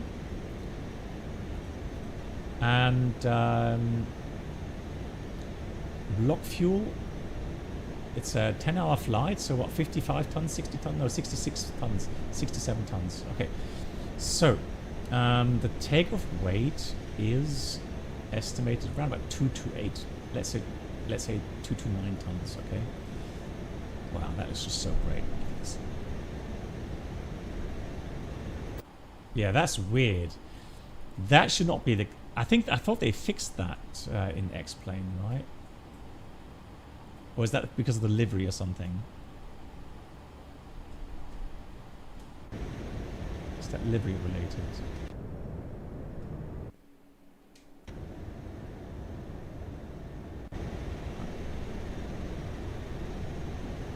That's strange. Okay, anyways.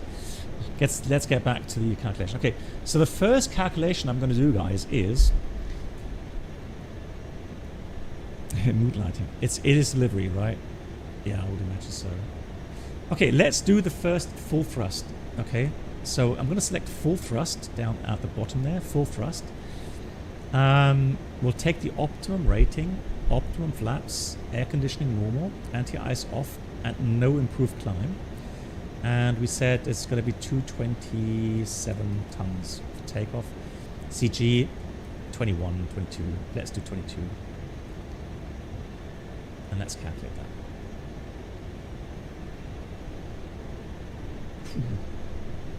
that. Well, now it's outside as well. With the clouds. Oh, that could be my. Hang on, let me just change something really quickly. Let's save. And let's go.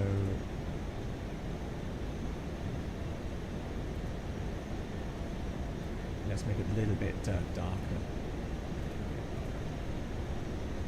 And let's do that.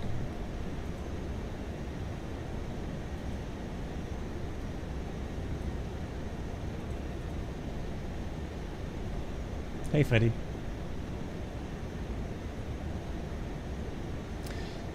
So Freddy, right now I'm testing Google One, I think it is. But honestly, don't just take my word for it, Freddy. Try different values. And then see what works best for you. It really is golden hour right now. Right, so you can see it takes a long time to calculate everything, right? Because doing takeoff, it's doing takeoff 1D rate and takeoff 2D rate, including all of the assumed temperature calculations. That's why it does take a long time to calculate all the different values.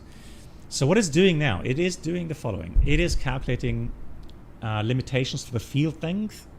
Now it's also going to take into account brake energy, tire speed, max gross weight, so structural limit, etc., right? So lots of different limitations, but mainly for the dynamic phase, it's literally the field length limit stuff, the obstacle limitations, and the climb gradient, which is a fixed gradient depending on how many engines you have. So you can see again, it is giving us an obstacle limitation. So Munich 26 left, optimum obstacle limitation. Right, so it's giving us a flaps 5, and looking at the after liftoff auto gap function. Hey, Alpha. Moin, hello everyone. Moin, Alpha. Thank you so much for the 51 months. Alpha, hope you're doing well. Thank you so much for that. Greetings. Let me just put that there. All right,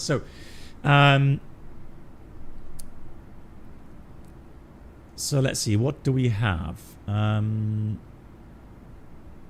on. Rating optimum. Yeah, so it's doing takeoff. It's not doing takeoff 1. It's not doing takeoff 2. So it's actually, because it's heavy, right? So it is taking takeoff thrust, but a selected temperature of 42 degrees. The speeds 161, 165, and 169. And let's have a look at the stop margin. So the stop margin is 219 meters. Oh, sorry, we wanted the full. So for the full thrust, disregard. So the full thrust would give us 526 meter stop margin. What does that mean? It means we can say, so this case, at the bottom here where the runway is, that's the field length limit calculation, okay? So it's just looking at the runway distance, if it has clear ways, stop ways, whatever. It calculates an all-engine go case, which is 115% until it reaches the point where it's 35 feet above the runway with 2 engines. It then calculates the engine out go case, so you have an engine failure at the most critical point, pretty much V1, and then calculates, again, the distance needed to get to 35 feet, or 17 in case the runway is wet. And then it calculates the acceleration stop case, which is the bottom line there, okay? And that's, of course, the interesting part for our stop case, where we come to a full stop, and then we have some runway remaining. In this case, 526 meters, okay? So if we then go into the assumed temperature method, it will start optimizing the thrust ratings, right? So it's going to reduce the thrust a little bit, and then look at some optimum values, make sure it's, it does fulfill all the restrictions, including the obstacle limitation, climb limitations.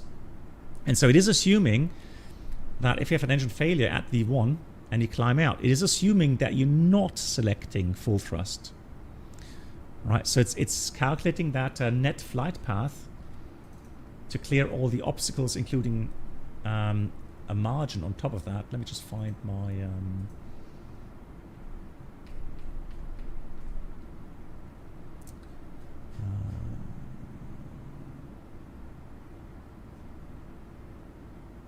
in-flight performance.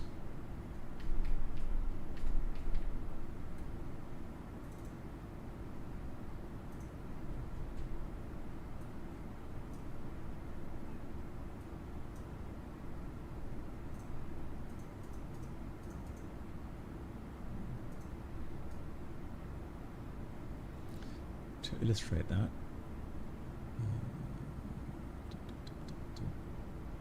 Oh, hang on, that's in flight. Where's my takeoff? Sorry for that. Takeoff performance.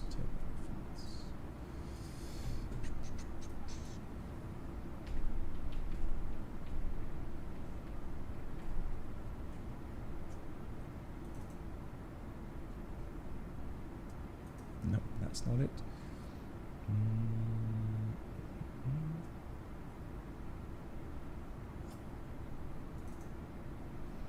There we go. That was the one. So,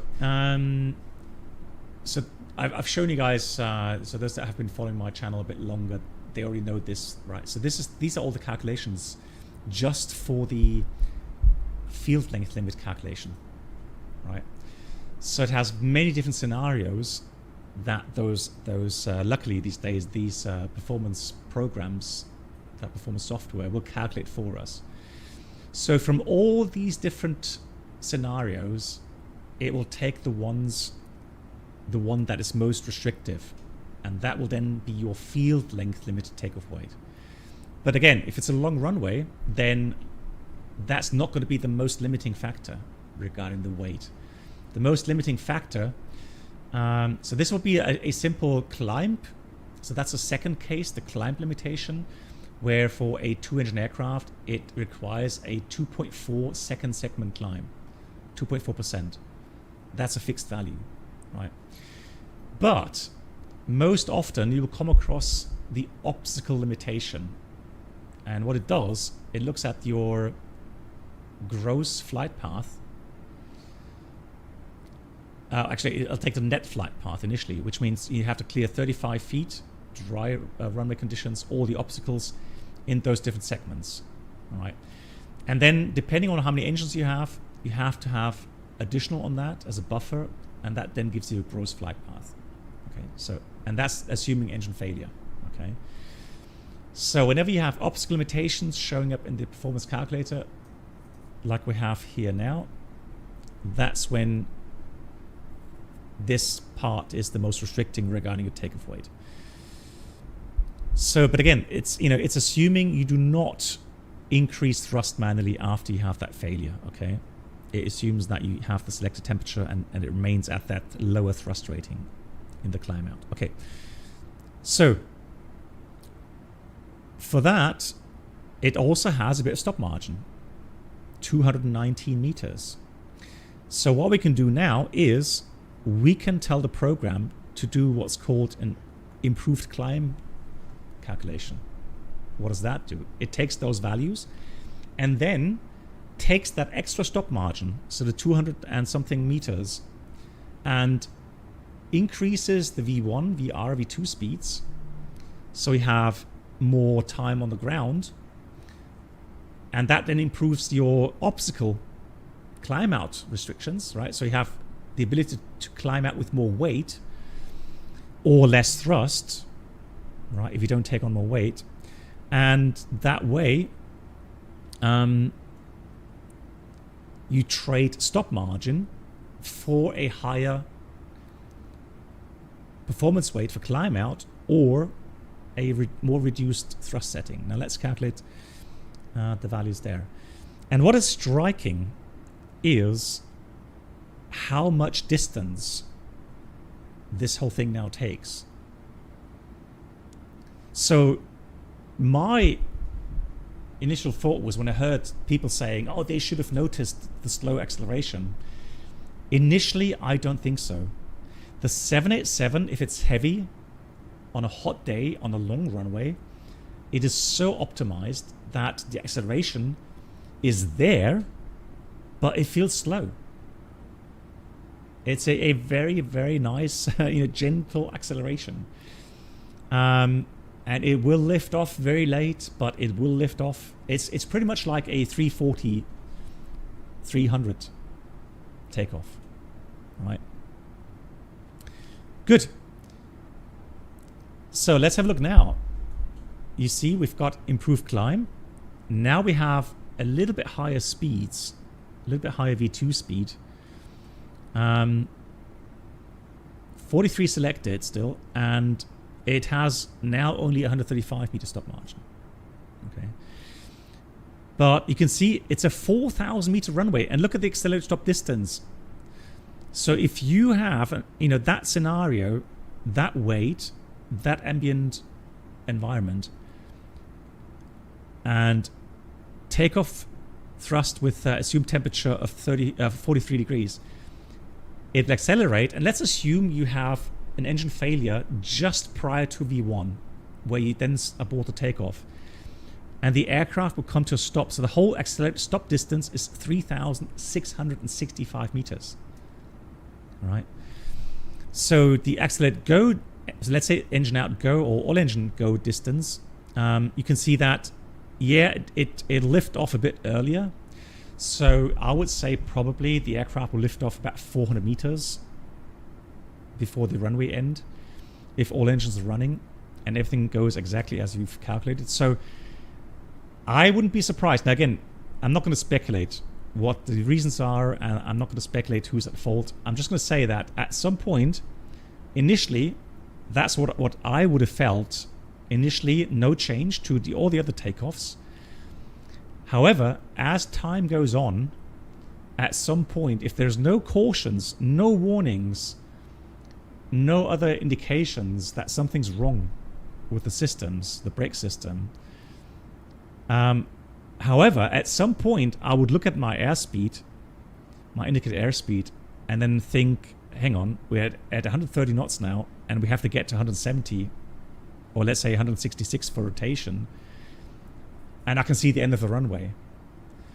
So at some point, beyond V1, you would think something's wrong. And maybe even if we aren't at V1, so theoretically, you would think, well, below V1, we can abort the takeoff, right? Maybe it was visually already so close to the end of the runway when they realized that they didn't opt for the RTO. Instead, just maybe slammed on full power and then pulled back and rotated the aircraft prior to the end of the runway. But yeah, it will be interesting to hear what the actual reason was for that incident. And but I just want to demonstrate how, especially on the 787, the takeoff performance is so optimized, so that literally every time you do a takeoff, you will end up rotating fairly close to the end of the runway. That is normal for the 787.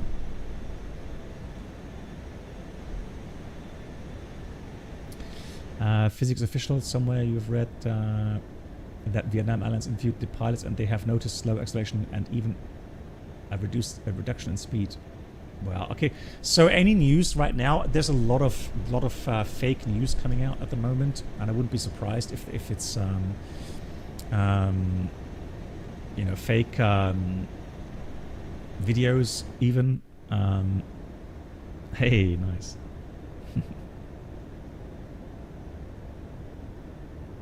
I just need to write to my daughter.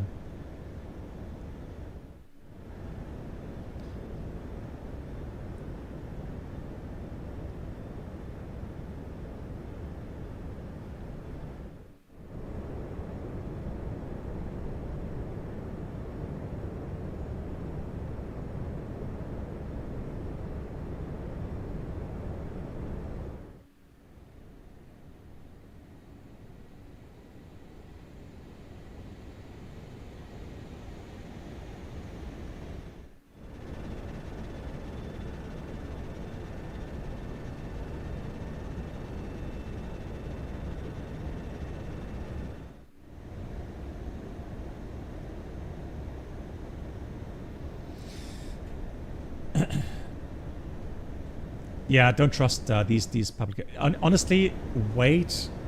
It's 4 weeks, isn't it? So I think the first preliminary report has to be out within 4 weeks after the incident, and then we're already going to get some findings there. And so just be patient, not speculate. And then yeah, we'll see. We're going to get all the answers.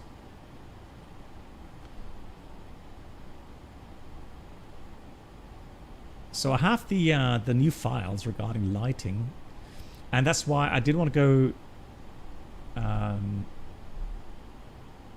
into nighttime because yeah, I want to see how the aircraft looks. So here's the cabin, hot drinks. Yeah, right.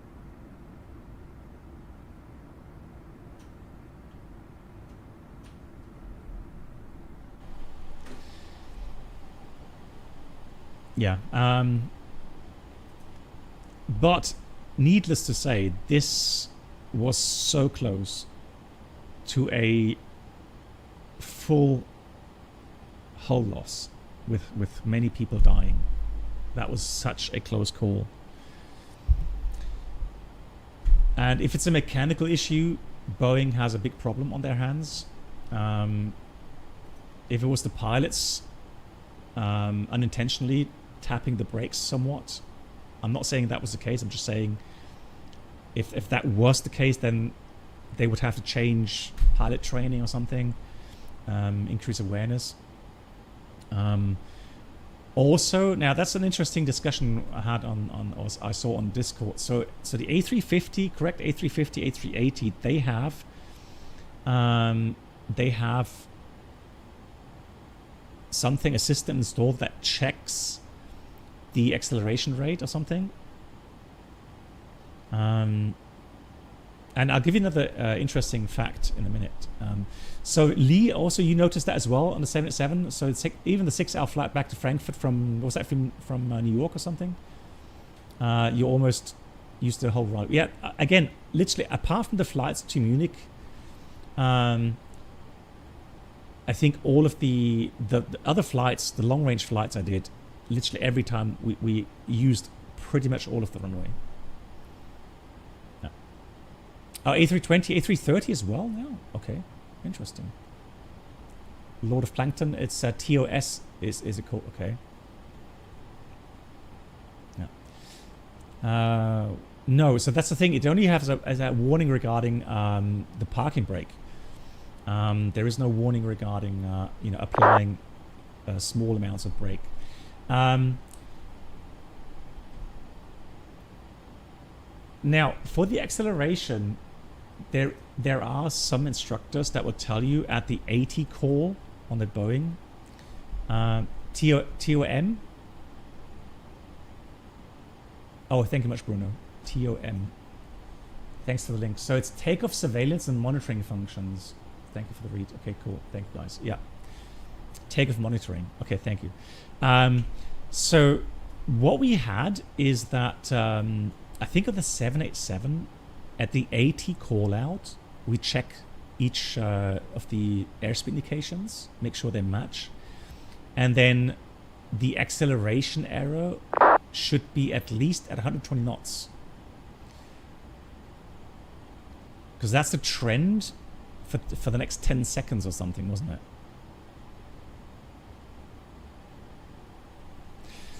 So I'm not sure if it's 120. I think it was like 40 knots, right? So in 10 seconds, you should be able to accelerate, 40 knots or something. I don't know exactly the values anymore, but there was a kind of unofficial check for us to make sure that the acceleration is going okay. Now, having said that, I do remember a colleague of mine. No, sorry, that was an old captain. So when I was flying the 737 as a first officer, there was a captain telling me in the first cockpit briefing. So we got together for, I don't know, a 5-day trip or something. And he said, please, please, please, when we do the takeoff, make sure, yes, you have your feet on the rudder, but make sure you don't tap the brakes, because apparently he actually had an incident where the co-pilot was accidentally pressing the brake pedals ever so slightly. And as I just demonstrated, guys, the whole calculations, they don't leave you much room for error. Right, so that's why even the slightest brake application, right, in this case, even the slightest brake application, where you only have 135 meter stop margin, Yeah, that could completely screw up your whole calculation. All right, it doesn't even need much brake application to do that. So, so yeah. But yeah, we'll see. We'll see what the findings bring. Right.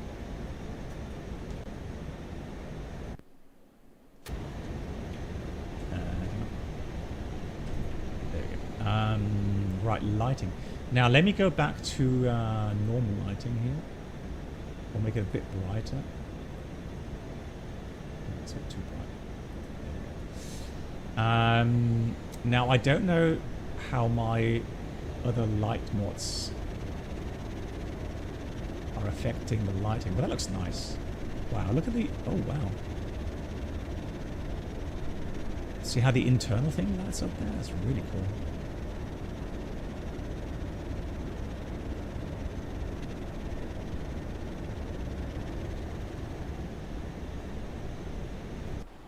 That's really nice, yeah. So, and yeah, you have now LED lights, right?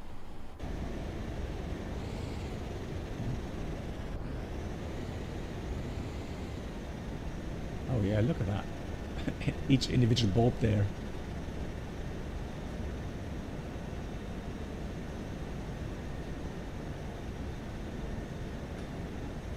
GG's.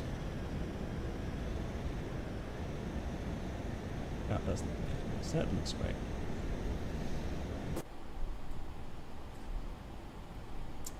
So the LEDs are showing white glow, whereas halogen show oranges. Yeah, as they should. Yeah, cool, nice. Try the turn-offs. Yes, sir.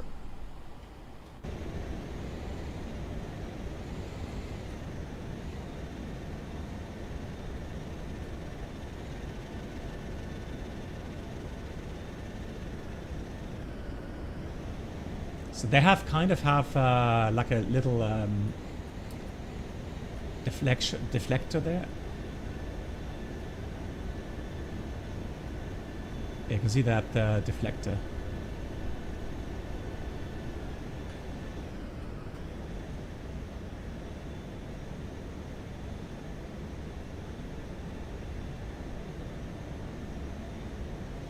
Ah, okay, so now they're lighting up the engines as well.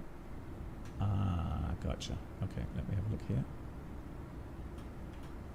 Just like in the real aircraft. Nice. Yeah. GG's. Hey, German Flight Simmer.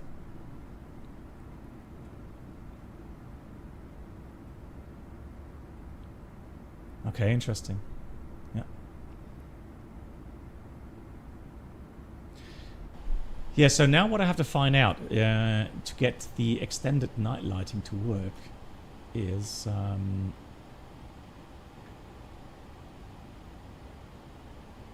what I have to set. Yeah, no, so this is the thing. This is what I find interesting with the ITC light mod. That you can change the brightness. So look at this. So this I find too bright. This to me just looks, you know, because now you have bright lights in the front and then further back it's dim. So that's why I've changed it to this.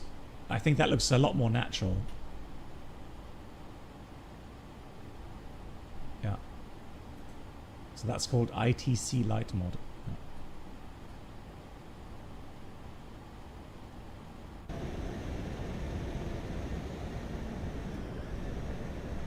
Yeah, and then you can set everything to your liking. Yeah. Bruno, I know Bruno's having a fit again, like, all these hacks.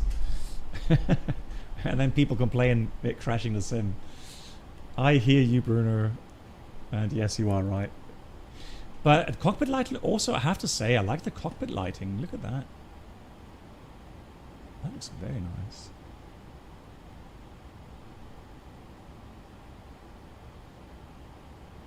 Yes, the German flight simmer, that's the problem with the scenery loading in. So, you know, you have a level of detail. And so, obviously, when the scenery at a certain distance isn't loaded in, it can't load in the lights there. And the only fix you have is what's called the extended night lighting fix, which synthetically loads in the lighting, even though the tiles have not loaded in. But if you use things like map enhancement, there's some other things you have to do. Yeah, exactly. Yeah, so I hopefully, well, it looks like I've got the correct folder. Yeah, that looks nice.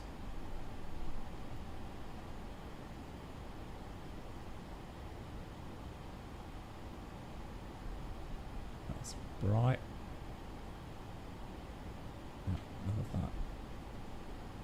Main panel background lighting. So we can do this side as well.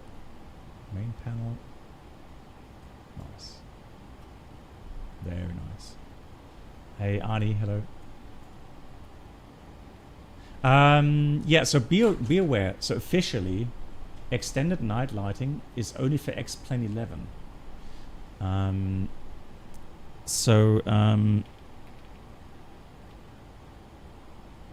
You know. So there's different regions. So there is, for example, for Europe. But if you look into the forums here, or if you go search, for example, Google X-Plane 12 extended night lighting. Hang on, that's wrong. Extended night lighting Asia edition.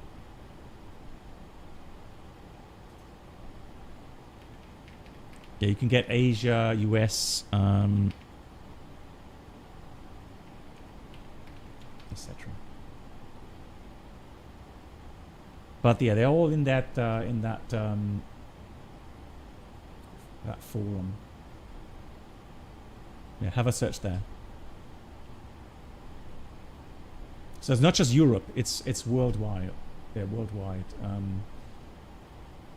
So let's have a look. USA. Let's get the link. There we go. So here's, for example, here's the link for the North America. Right.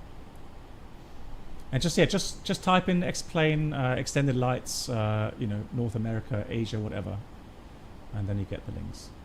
But again, if you are using map enhancement, there's something you need to do. You have to switch off something somewhere, and I have to find out exactly what that is. Otherwise, it will not work with map enhancement.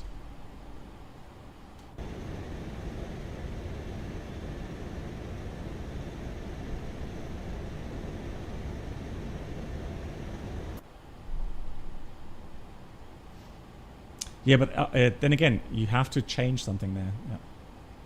Right. Guys, I am going to go and switch back to... oh, that was a... Oh, that's turbulence. Look. That was a change in weather data.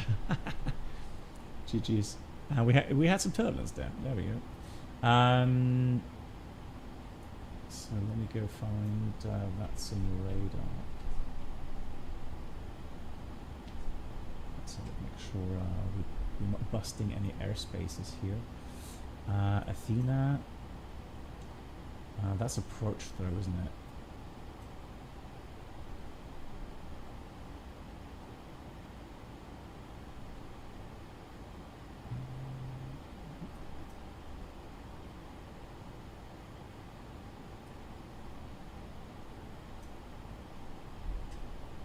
To find my aircraft. Oh yeah, sorry. Somebody's asking about localizer Romeo, and then usually it's going to be a minimum thing or a missed approach thing. So here it's just literally just different missed approach, and this approach will be used for, it says runway unspecified. So the localizer Romeo, although you can still circle from there, but yeah, I mean that will be straight in usually, and then if you have wind where you have both runways as a possibility, then you would go with the localizer Demi East approach. That was the difference there. There was a question earlier on. So let me have a look. Where are we? We're here. Okay, interesting. Oh, okay, found myself. Yeah, there we go. Yeah, I don't think we have to go through the Athena approach. I mean, if he pings me, then I'll switch, but otherwise. Hey, Zagil. Moin, wie geht's? Yeah, that was hopefully not too much. Hopefully it won't be an issue too much. Let's get the weather. So let's have a look here. Weather, ATIS, VATSIM, no VATSIM ATIS. Real world, no. Okay, here we got. Yeah, I'm a bit careful with these. So let's look at the METAR. No wind, hence 3-4 will be in use. 25 degrees, 1009. So I'm going to pre-dial that in. 1009 is pre-selected. And we are going to fly the RNAV approach. RMP 34. So we're going to cross the field, join the RNAV procedure here, and then we fly LNAV, VNAV. Slots are killing you. I'm sorry to hear that, Gio. I know. That's something I'm not missing at all, as you can imagine. So the minimum LNAV VNAV is going to be 950. So I'm going to dial in 950 bar. And I was just about to say that I am going to go back to daylight, guys, because I want to have a look at the beautiful scenery. Okay. So non-standard. So I'm going to go daylight, 17. There we go. All right.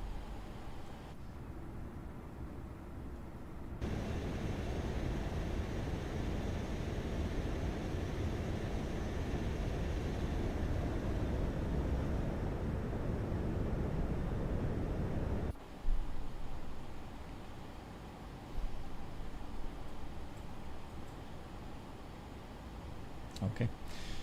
So the minimums, and then the last thing to do is the landing performance. Now I'm going to calculate the landing performance again with the VPN tool. And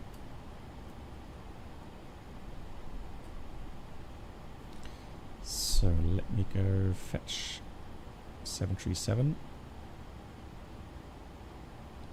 So level up 7378 whiskey. And let's look. Airplane, there it is. So let's go.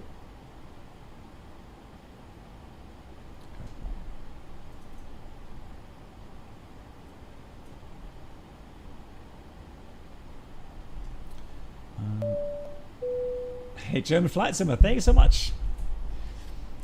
That's really appreciated. Thank you so much for your support. Big shout out. Thank you so much for that. And new member, Brad Balls, thank you very much for the support. You're flying the Flight Factor 7, nice, in Guadalupe. Thank you so much, German Flight Simmer. Thanks for the support and have a good landing. Happy landing. So we're going to go with Mykonos.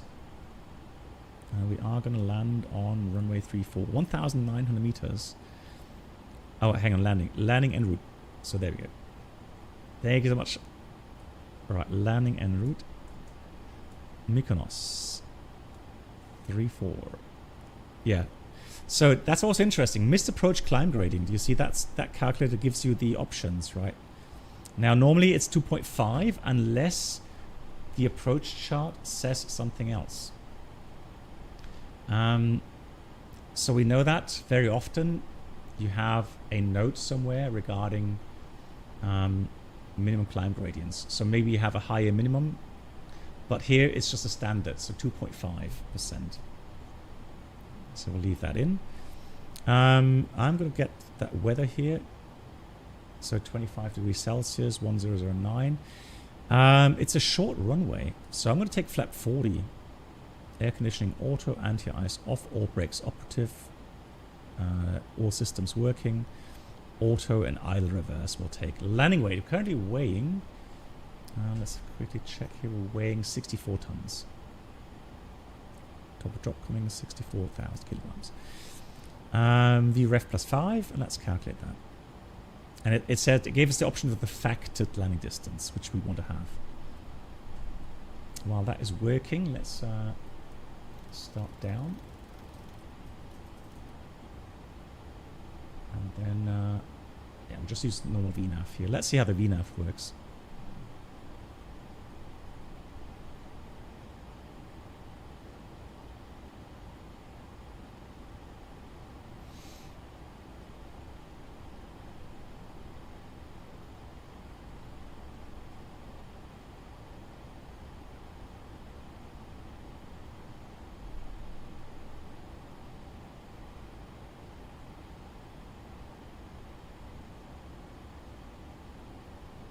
Go on. It's taking its time. Or actually, maybe my iPad is slow. It's an old iPad, so.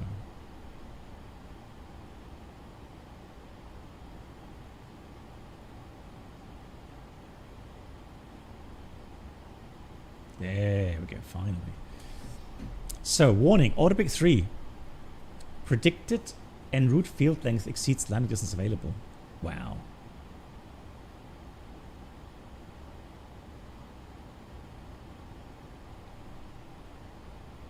So we have to use max.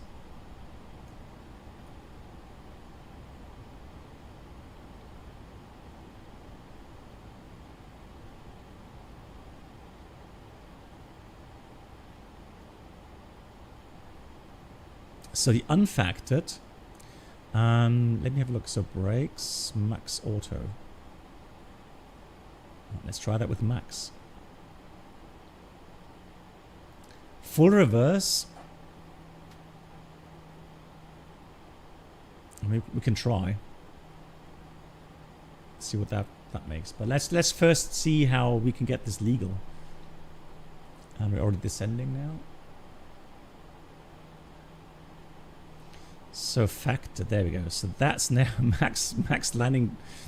So that's going to be 1573.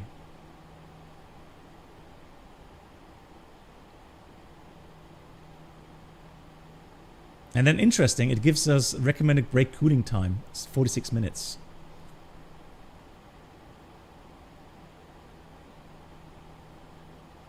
Okay, let's try that again. Let's do it with brake 3 and max reverse, full reverse. Let's see what that brings.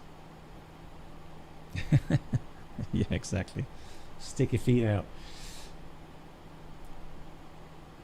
So the weird thing is, I mean, they're landing there with 321 Neos, which is, I find that so fascinating.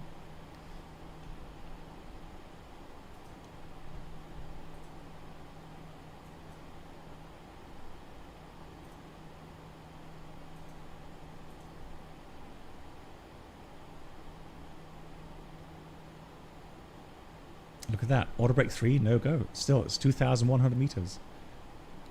Yeah, exactly. Bad for the Rhino turnaround. 45 minutes. It's kind of strange.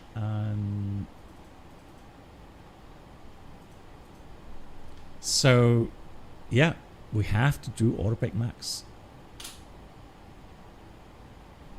Legally. Of course, if you find that you didn't flare for too long, and the braking is there, full reverse, then at some point you would kick out the auto brakes. Right.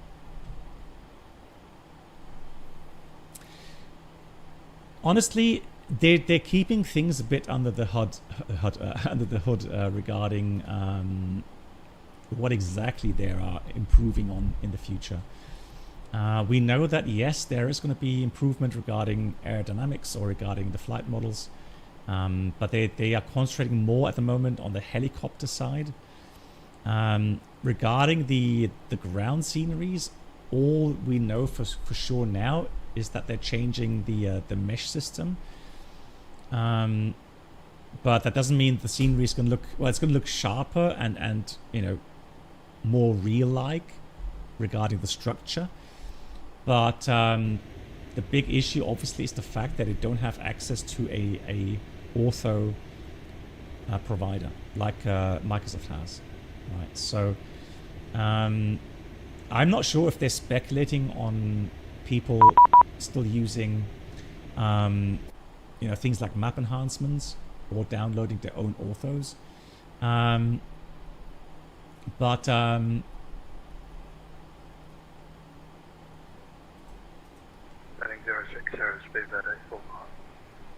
Athena, good evening from Magic Sun 711, passing 270, descending 190. Hello, Magic Sun 711. Descend flight level 110 and proceed direct to Mike Kilo 512. Descend level 110 and direct to Mike Kilo 512. Magic Sun 711. Speedbird 845, descend altitude 6,000 feet, QNH 1009. 6,000 feet, QNH 1009, Speedbird 845. LL 546, clear for takeoff 21 left, wind 210 degrees 8 knots. Clear for takeoff 21 left, LL 546, thank you very much. Aegean 711, monitor 122.8. 122.8, thank you so much. Magic Sun 711. Negative.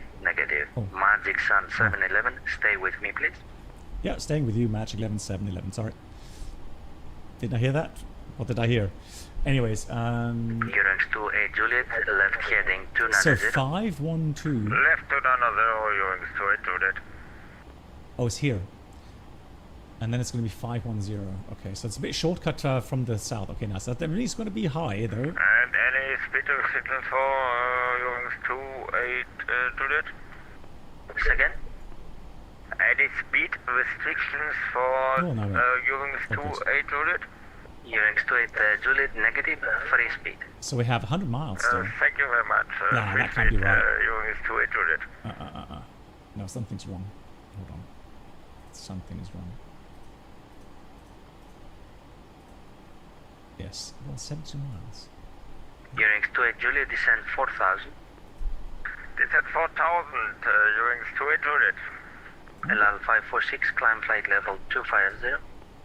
250, 546. Yeah, there's something wrong here. You see, that's the thing. So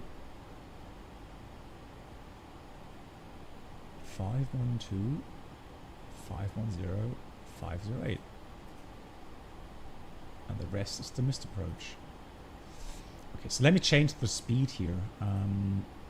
So let me put that to 200 knots. Charlie Mike Foxtrot over Ablaki airfield, aerodroming site. Roger, continue to left base runway 21 left. Yeah, 86, you see? Left base. And now we are runway behind the 21 profile, left, as Charlie I Mike said. Foxtrot. Eurings 28 Juliet, descend 3,000. Descent 3,000, Eurings 28 Juliet. LL 546, direct Vanza. Okay, let's Direct get one, the Viral 546. seatbelts. Oh, seatbelts are on. Just. Alrighty. Magic Sun 711, descend altitude 6,000 feet, QNH 1009. Descent altitude 6,000 kh 1009. Magic Sun 711. Right, 199 set 6,000. Coming into the path.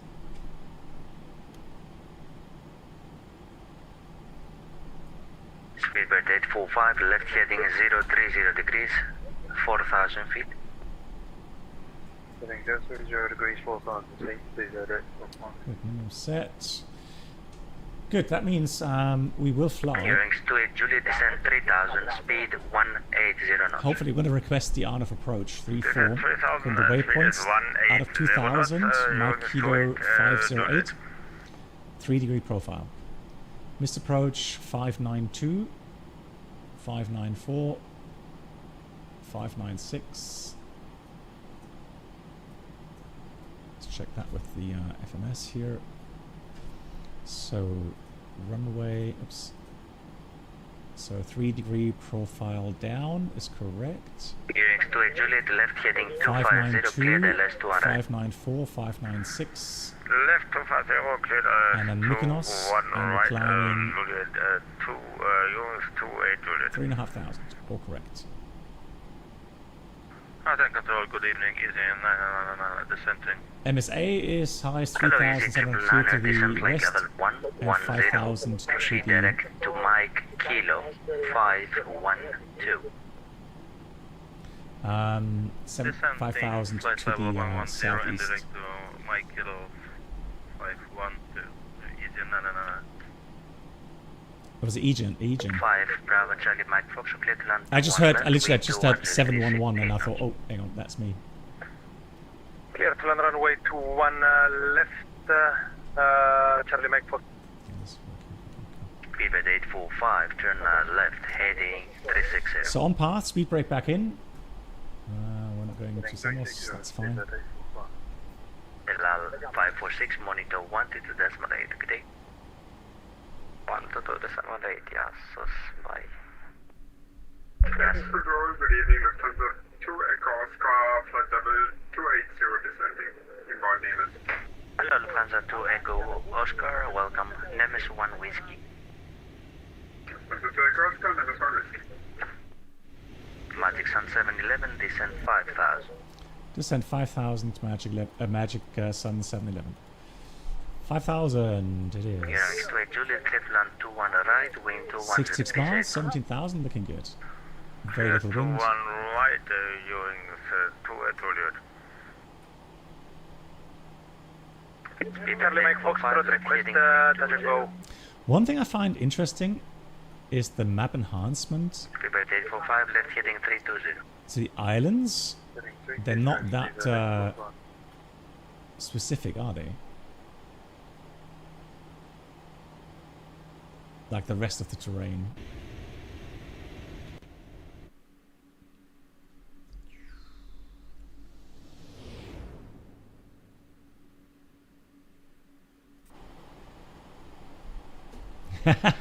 That's good to hear. Absolute Ryan day at the landing. PC 999, descend 6000, QNH. At least we have a good excuse, right? Descent 6000, QNH 1009. Easy 999. Speedbird 845, left heading 300. Heading 300, Speedbird 845.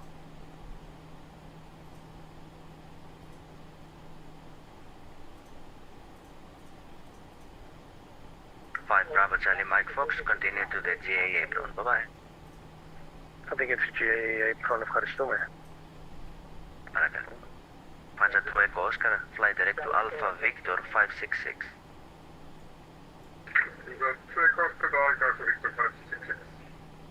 Speedbird 845, 3000. Yeah, I mean, you could do a visual approach as well. Magic Sun 711, monitor 122.8, good day. 22.8. Thanks so much. Bye-bye, Magic Sun 711. Right, problem solved anyways. Now, let's see.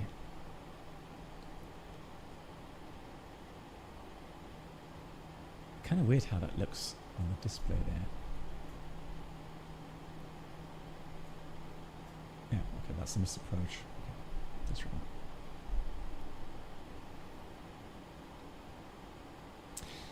Upslope. Good point. Good point. Yeah. So we'll have to wait and see how the upslope works here. Now, do we have info on that upslope? Hang on.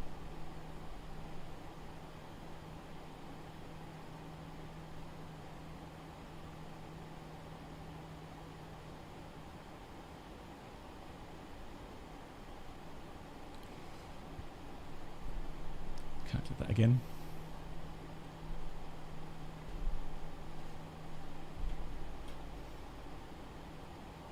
I think that's the island, isn't it? Mykonos? Yeah, that's definitely yeah, that's the add-on kicking in now.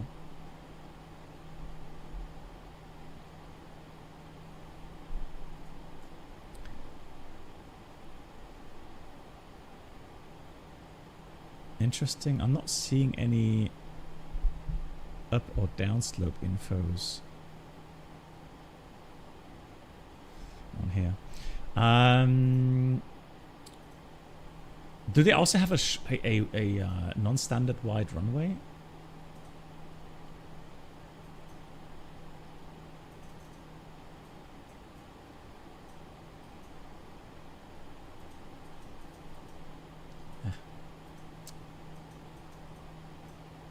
Yeah, 30 meters. Oh my god. Wow. Okay, so imagine that with the 321 Neo. Crazy.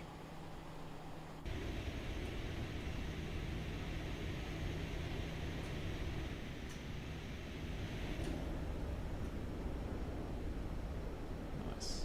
Oh, that looks really nice. Dyno? No. So literally what you would need is map enhancement. But there's a free version, which is good enough in my opinion. And then yeah, you do need some plugins, you know, especially with regarding if you want to change the shaders a bit, coloring a bit. But yeah, you can get it looking very nice. Aviamar. Quickly have a look here. I am running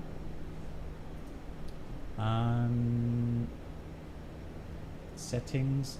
Image quality medium, ground resolution, normal resolution. I may try higher settings, but right now I'm happy with that. But I would need to test how that works on my CPU. Yeah. Wow, that looks so cool. All right, let's go and do this with a level change. Now I am gonna have a quick look here.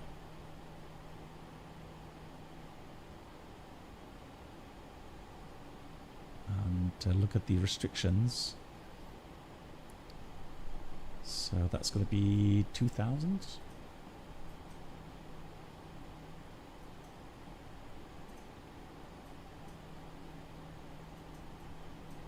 Yeah, it's water. So let's go 3000 initially, and then we can go down 2000. So 3000 it is. All right, let's try to pick up the airport, shall we?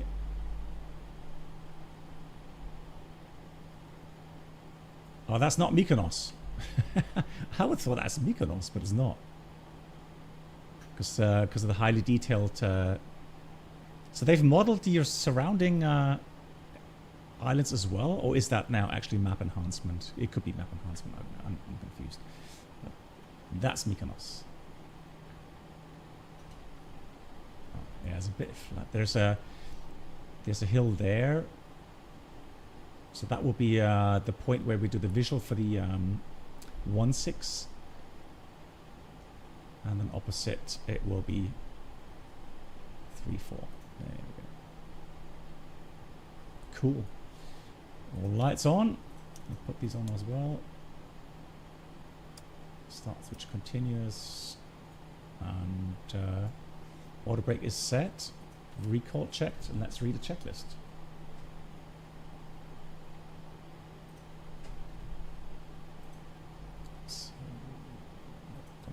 Either.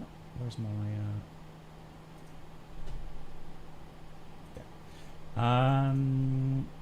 descent. Pressurization landing altitude is 450. Recall was checked. Auto brake is max. Landing data. VREF 140. Minimum bar row 950 feet.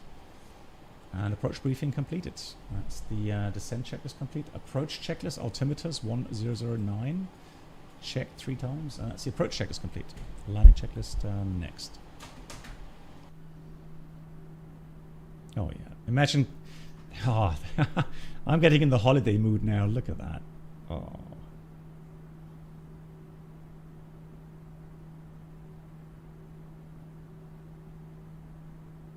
Crazy. Yeah, rented the boat. I'm going to go start slowing down here. That's nuts. Oh, there's Mykonos. Oh, something loading in.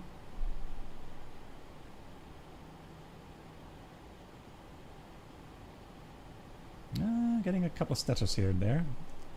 I guess as things are loading in, maybe.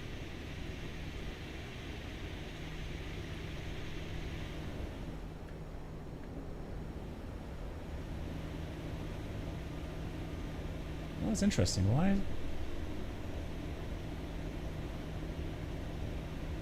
That's okay now. Good. Here comes flaps 1. Speeds check. Flaps 1.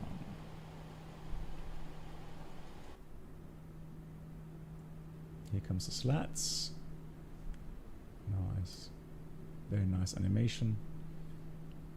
Looks good. Alright. Let's reduce the speed a bit further. And let's go flaps 5.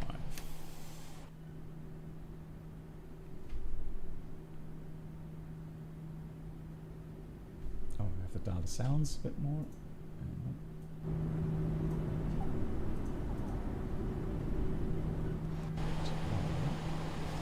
Let's plug 5 speeds. And we'll descend down to 2000.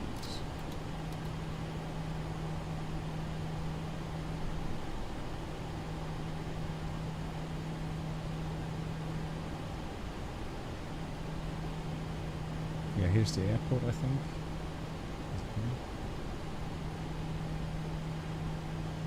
That's hard to see. Easy.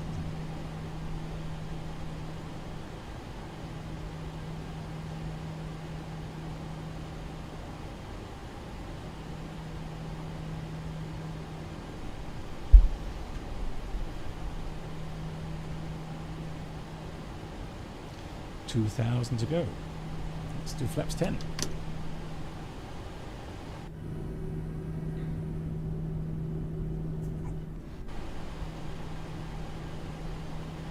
So we have the diamonds for the art of approach. Bit of headwind, that's good.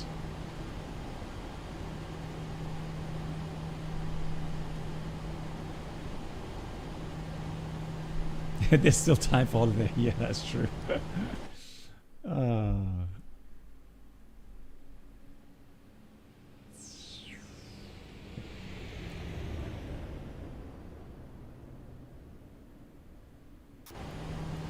I hope it doesn't lag in the approach, because if it does, then that's due to the orthos from the scenery. Because the aircraft, the airport add-on from Skydom Digital Solutions, so the add-on makers, they do provide you with their own orthos for the island. I mean, you can change the order if you're not happy with the performance, and then it'll take map enhancement. But we'll see. Good. Here comes. No, we're fine. We're fine with flaps 10 for now. That's good.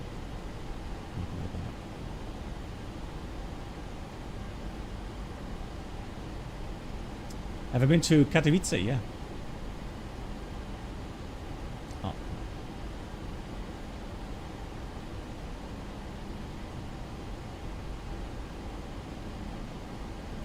So we have to make sure that we lower the landing gear just prior to the final descent. Now, I'll hold. Now I'm going to dial in the minimum of 950. Let's go 1,000. And then again, so we're going to do a VNAV, but go initially again speed intervention. So now we have LNAV, VNAV path. So everything should be fine for the final descent, and then we want to have 3,500 for the missed approach. Let's get the gear down.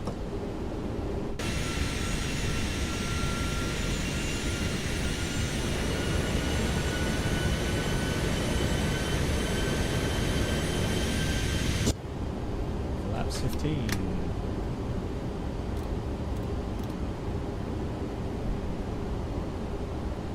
And it's getting bumpy. Where's the runway? There's the runway.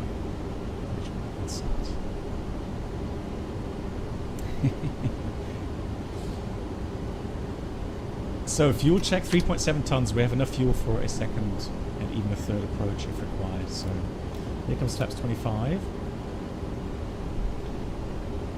And with the intercept, we're going to go with flaps 40. You can see the displacement marker there. Coming to you.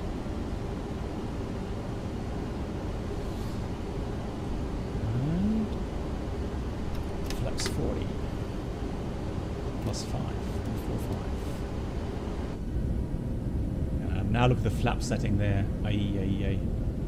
Oh. Full slats. Manual thrust.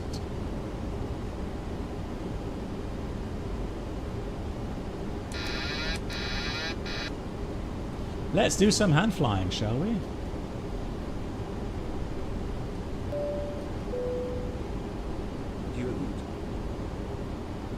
Hey, Mablewell, how are you doing? Nice to see you. Mablewell, thank you so much for the 57 months. That's a long time as well. Right, looks lined up with the vertical path. Now I can say, well, I can just see a hint. Yeah, no, it looks like too red, too white.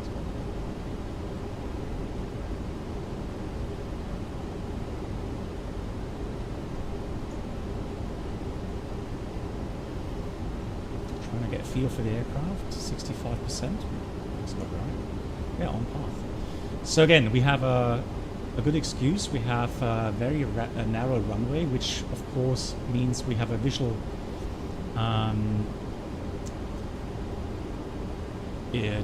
illusion that approaching minimums. That's a feet stabilized, Mr. Approach altitude set. that we're going to be high in the approach, which we're not.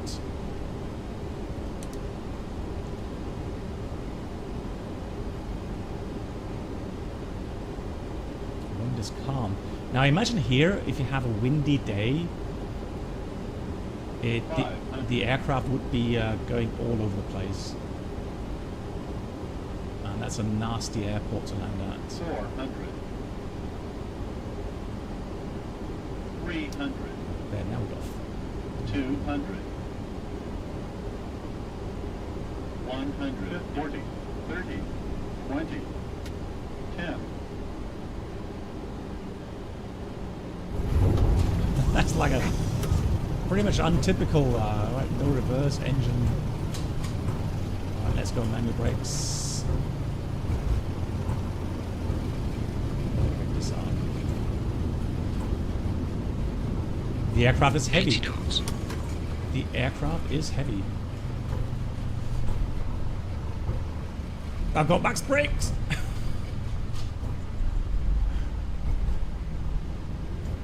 I've got max brakes here, guys. I thought we were going to go off the runway for a second. Blimey.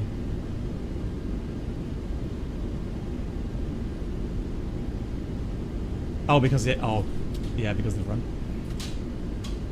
Well, that was full reverse. Yeah, but that was still in full reverse, though. That should have helped with the braking performance. Pwah. I am wondering, guys. I remember... Was that the LevelUp back then? Where we went over in New Zealand? Or was that the Zebo?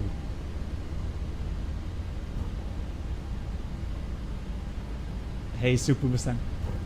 Because that was the same impression. I was like full brakes and the aircraft... It was a Zebo. Okay, so maybe this... Maybe they need to tweak the brakes a little bit because... yeah, that seems a bit... off. So just too little...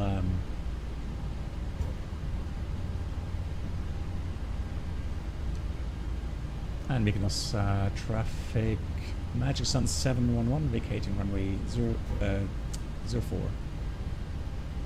04, no, 34 days ago.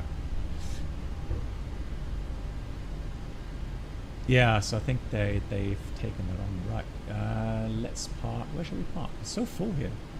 Let's go to the right then. But otherwise, I'm happy with the landing. The flight model was nice. That was it's just the braking was just scary. So I thought with the auto brake max, that was the first thing I noticed. I thought that's weird. That's not really braking as hard as I would imagine with auto brake max. So I did, you know, max manual braking myself, and then I felt the aircraft not really decelerating as I would expect. So, and you don't want to go off the end of the runway here. That's a bad spot to go off.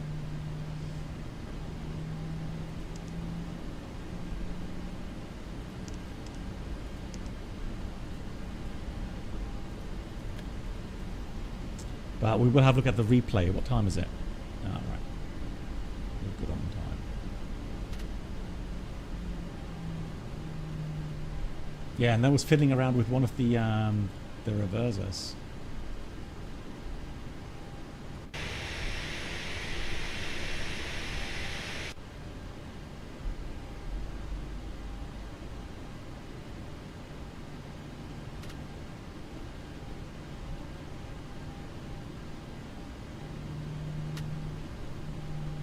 Yeah, so the agent is you. Okay, that's nice. Yeah, cool. Right, APU is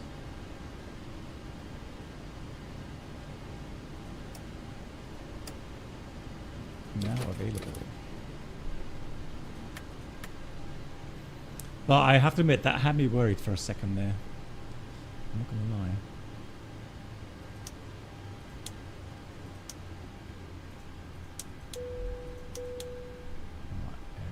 Off.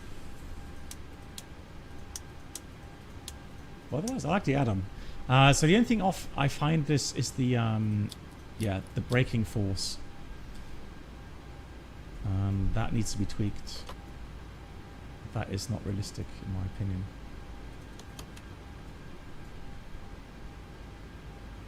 Yeah, maybe I agree. That's definitely right. So fuel pumps off, probe heat off, hydraulic panel set, flaps are up. Park brake is on, engine start levels cut off, and weather radar is off. Let's look at replay, shall we? And this is where the Aura X does a great job. Right, there we go. Oh, and we have to go off. Oh, it's automatic. Okay, so we're off VATSIM. That's good.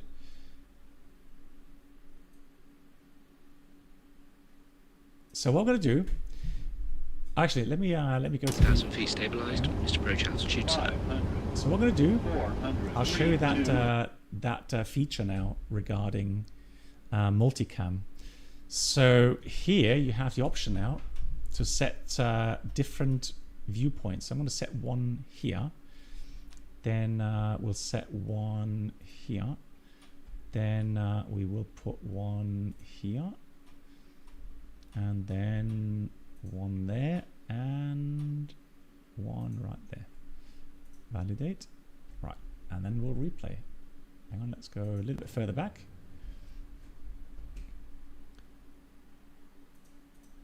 And I kid you not, I think that looks so good. Yes, that's what I think as well, right? Zebo has soft brakes as well, yeah. Landing rate. What did they give me as a landing rate?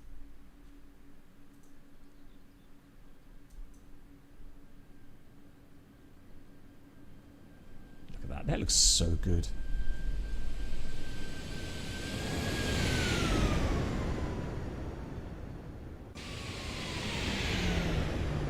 No, that's all right. Yeah, just one reverse opening. Yeah, that reverse is not opening. Test. Spoilers are out.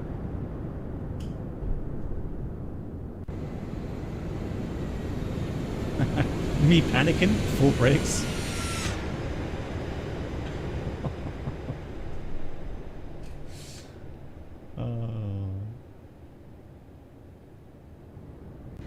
And then realizing, okay, thank God for that, we made it.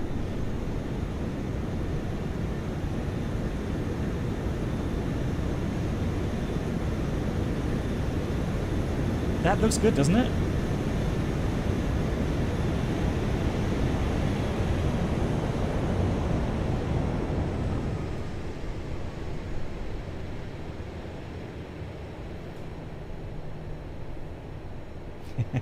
Typical rhinos.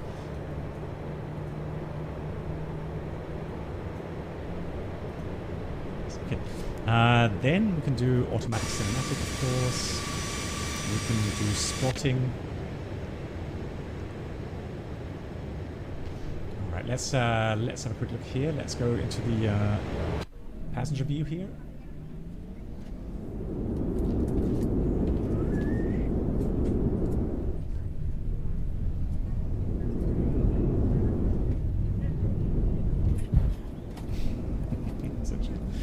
Right, now let's look at passenger view. Right, that looks unbelievable.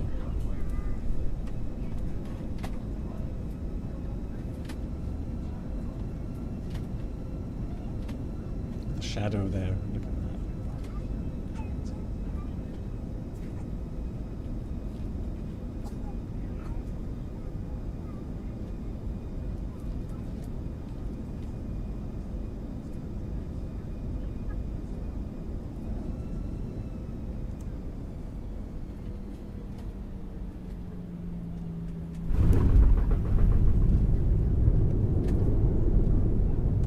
not a greaser, but I mean, it's a good landing. At least you made it.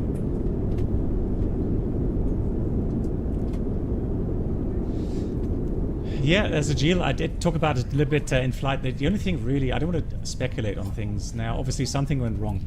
I mean, you're a real-world pilot as well. You know exactly when an aircraft doesn't lift off prior to the end of the runway. Either the takeoff calculations were wrong, so the wrong thrust setting, or something was off with the technique, brakes applied, be it manual or system-wise. But one thing you can definitely say is that the 787 has the common feature where it does take up a lot of runway every time, because the possibilities of reducing thrust through derate in combination with assumed temperature allows you to really optimize the thrust setting. And so it literally takes up all of the runway every time. But yes, given with both engines running, you would normally rotate around 400 meters before the end of the runway, 300 later. So that's when you would start to rotate. It would never get that close, obviously, with two engines. But we'll have to wait and see what the findings are at the end. But very lucky. I mean, we could all be so happy, so glad that nobody got hurt, because that could have been a huge tragedy. Right, this is the tower view.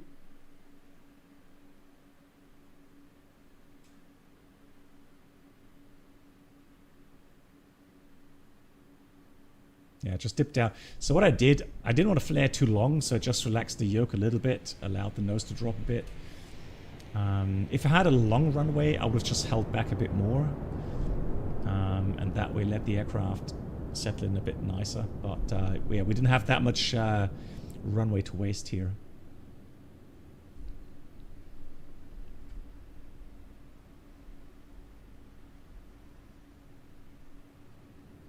Nice. Cool. So yeah, I like the model here. So it's nice. And we did see the lighting as well, which is great. And hand flying, beautiful. It's just the braking. The braking force needs to be a bit more tuned, in my opinion. How do I? Hey.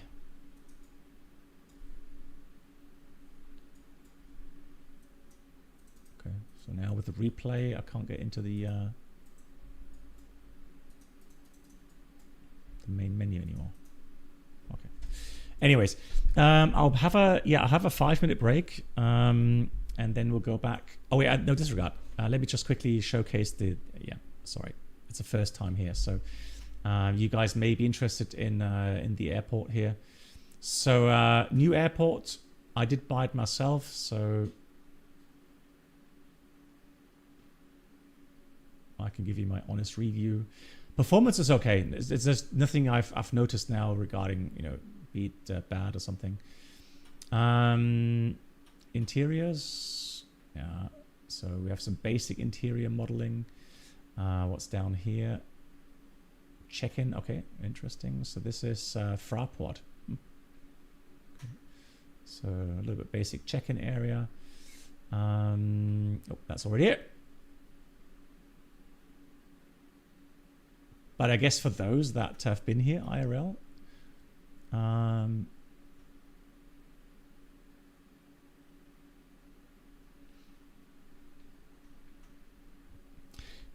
yeah, so I'm pretty sure it comes with the island modeled as well. So let me have a quick look here. Settings, controls. External movement. Internal. Let's go ultra.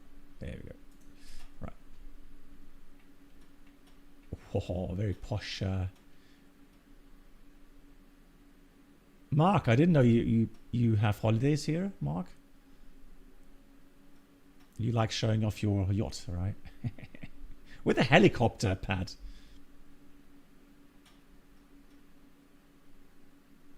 Test, Mark. Yeah.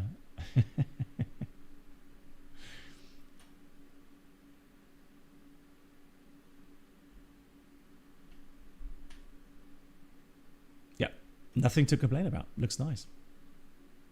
And again, Mykonos definitely has a challenge. That is definitely challenging.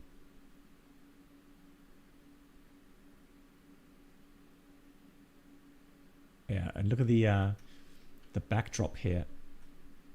And a nice little chapel there in the approach. And that's where, yeah, that's the initial uphill slope here. You see that uphill slope, and then it goes down.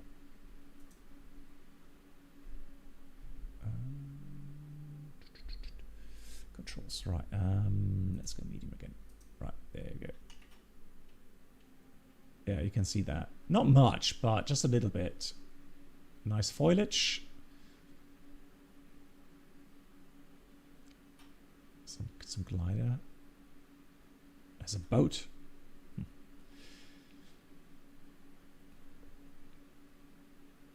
Middle, that was a sweaty landing for you. Well, there we go. No, it's okay. The aircraft felt nice, so it felt very natural with the brake, etc. So happy with that. Cool, guys. Nice scenery. It's $16.99, I think. So a fair price, might as well. Excellent. All right, guys. Pop in for a beer. I'll take my helicopter, Mark. Let me know next time you're in a nice location. I'll hop over with my helicopter. All right. 5 to 10 minutes. I'll be back again. Just grab a coffee, and then we're in the Flight Factor 777. We're flying from Sapporo in Japan. We're going to go to Haneda. New scenery as well. Tokyo, Haneda. Thank you much, Sajil. For the head movement, I mean, it's all here in the Aura X. So you have dynamic effects. So you can use turbulence, lateral inertia, braking, head movement, wheels, air brakes, whatever. So there's many different settings here. Hello, Bob. Bob, may see you in a few minutes, maybe. And yeah, thank you so much for all the resubs coming in. Thank you so much for the support, guys, and the new members as well. Welcome, guys. Thank you so much. And here's an outro, and then we'll pretty much go back in the intro back in a few seconds.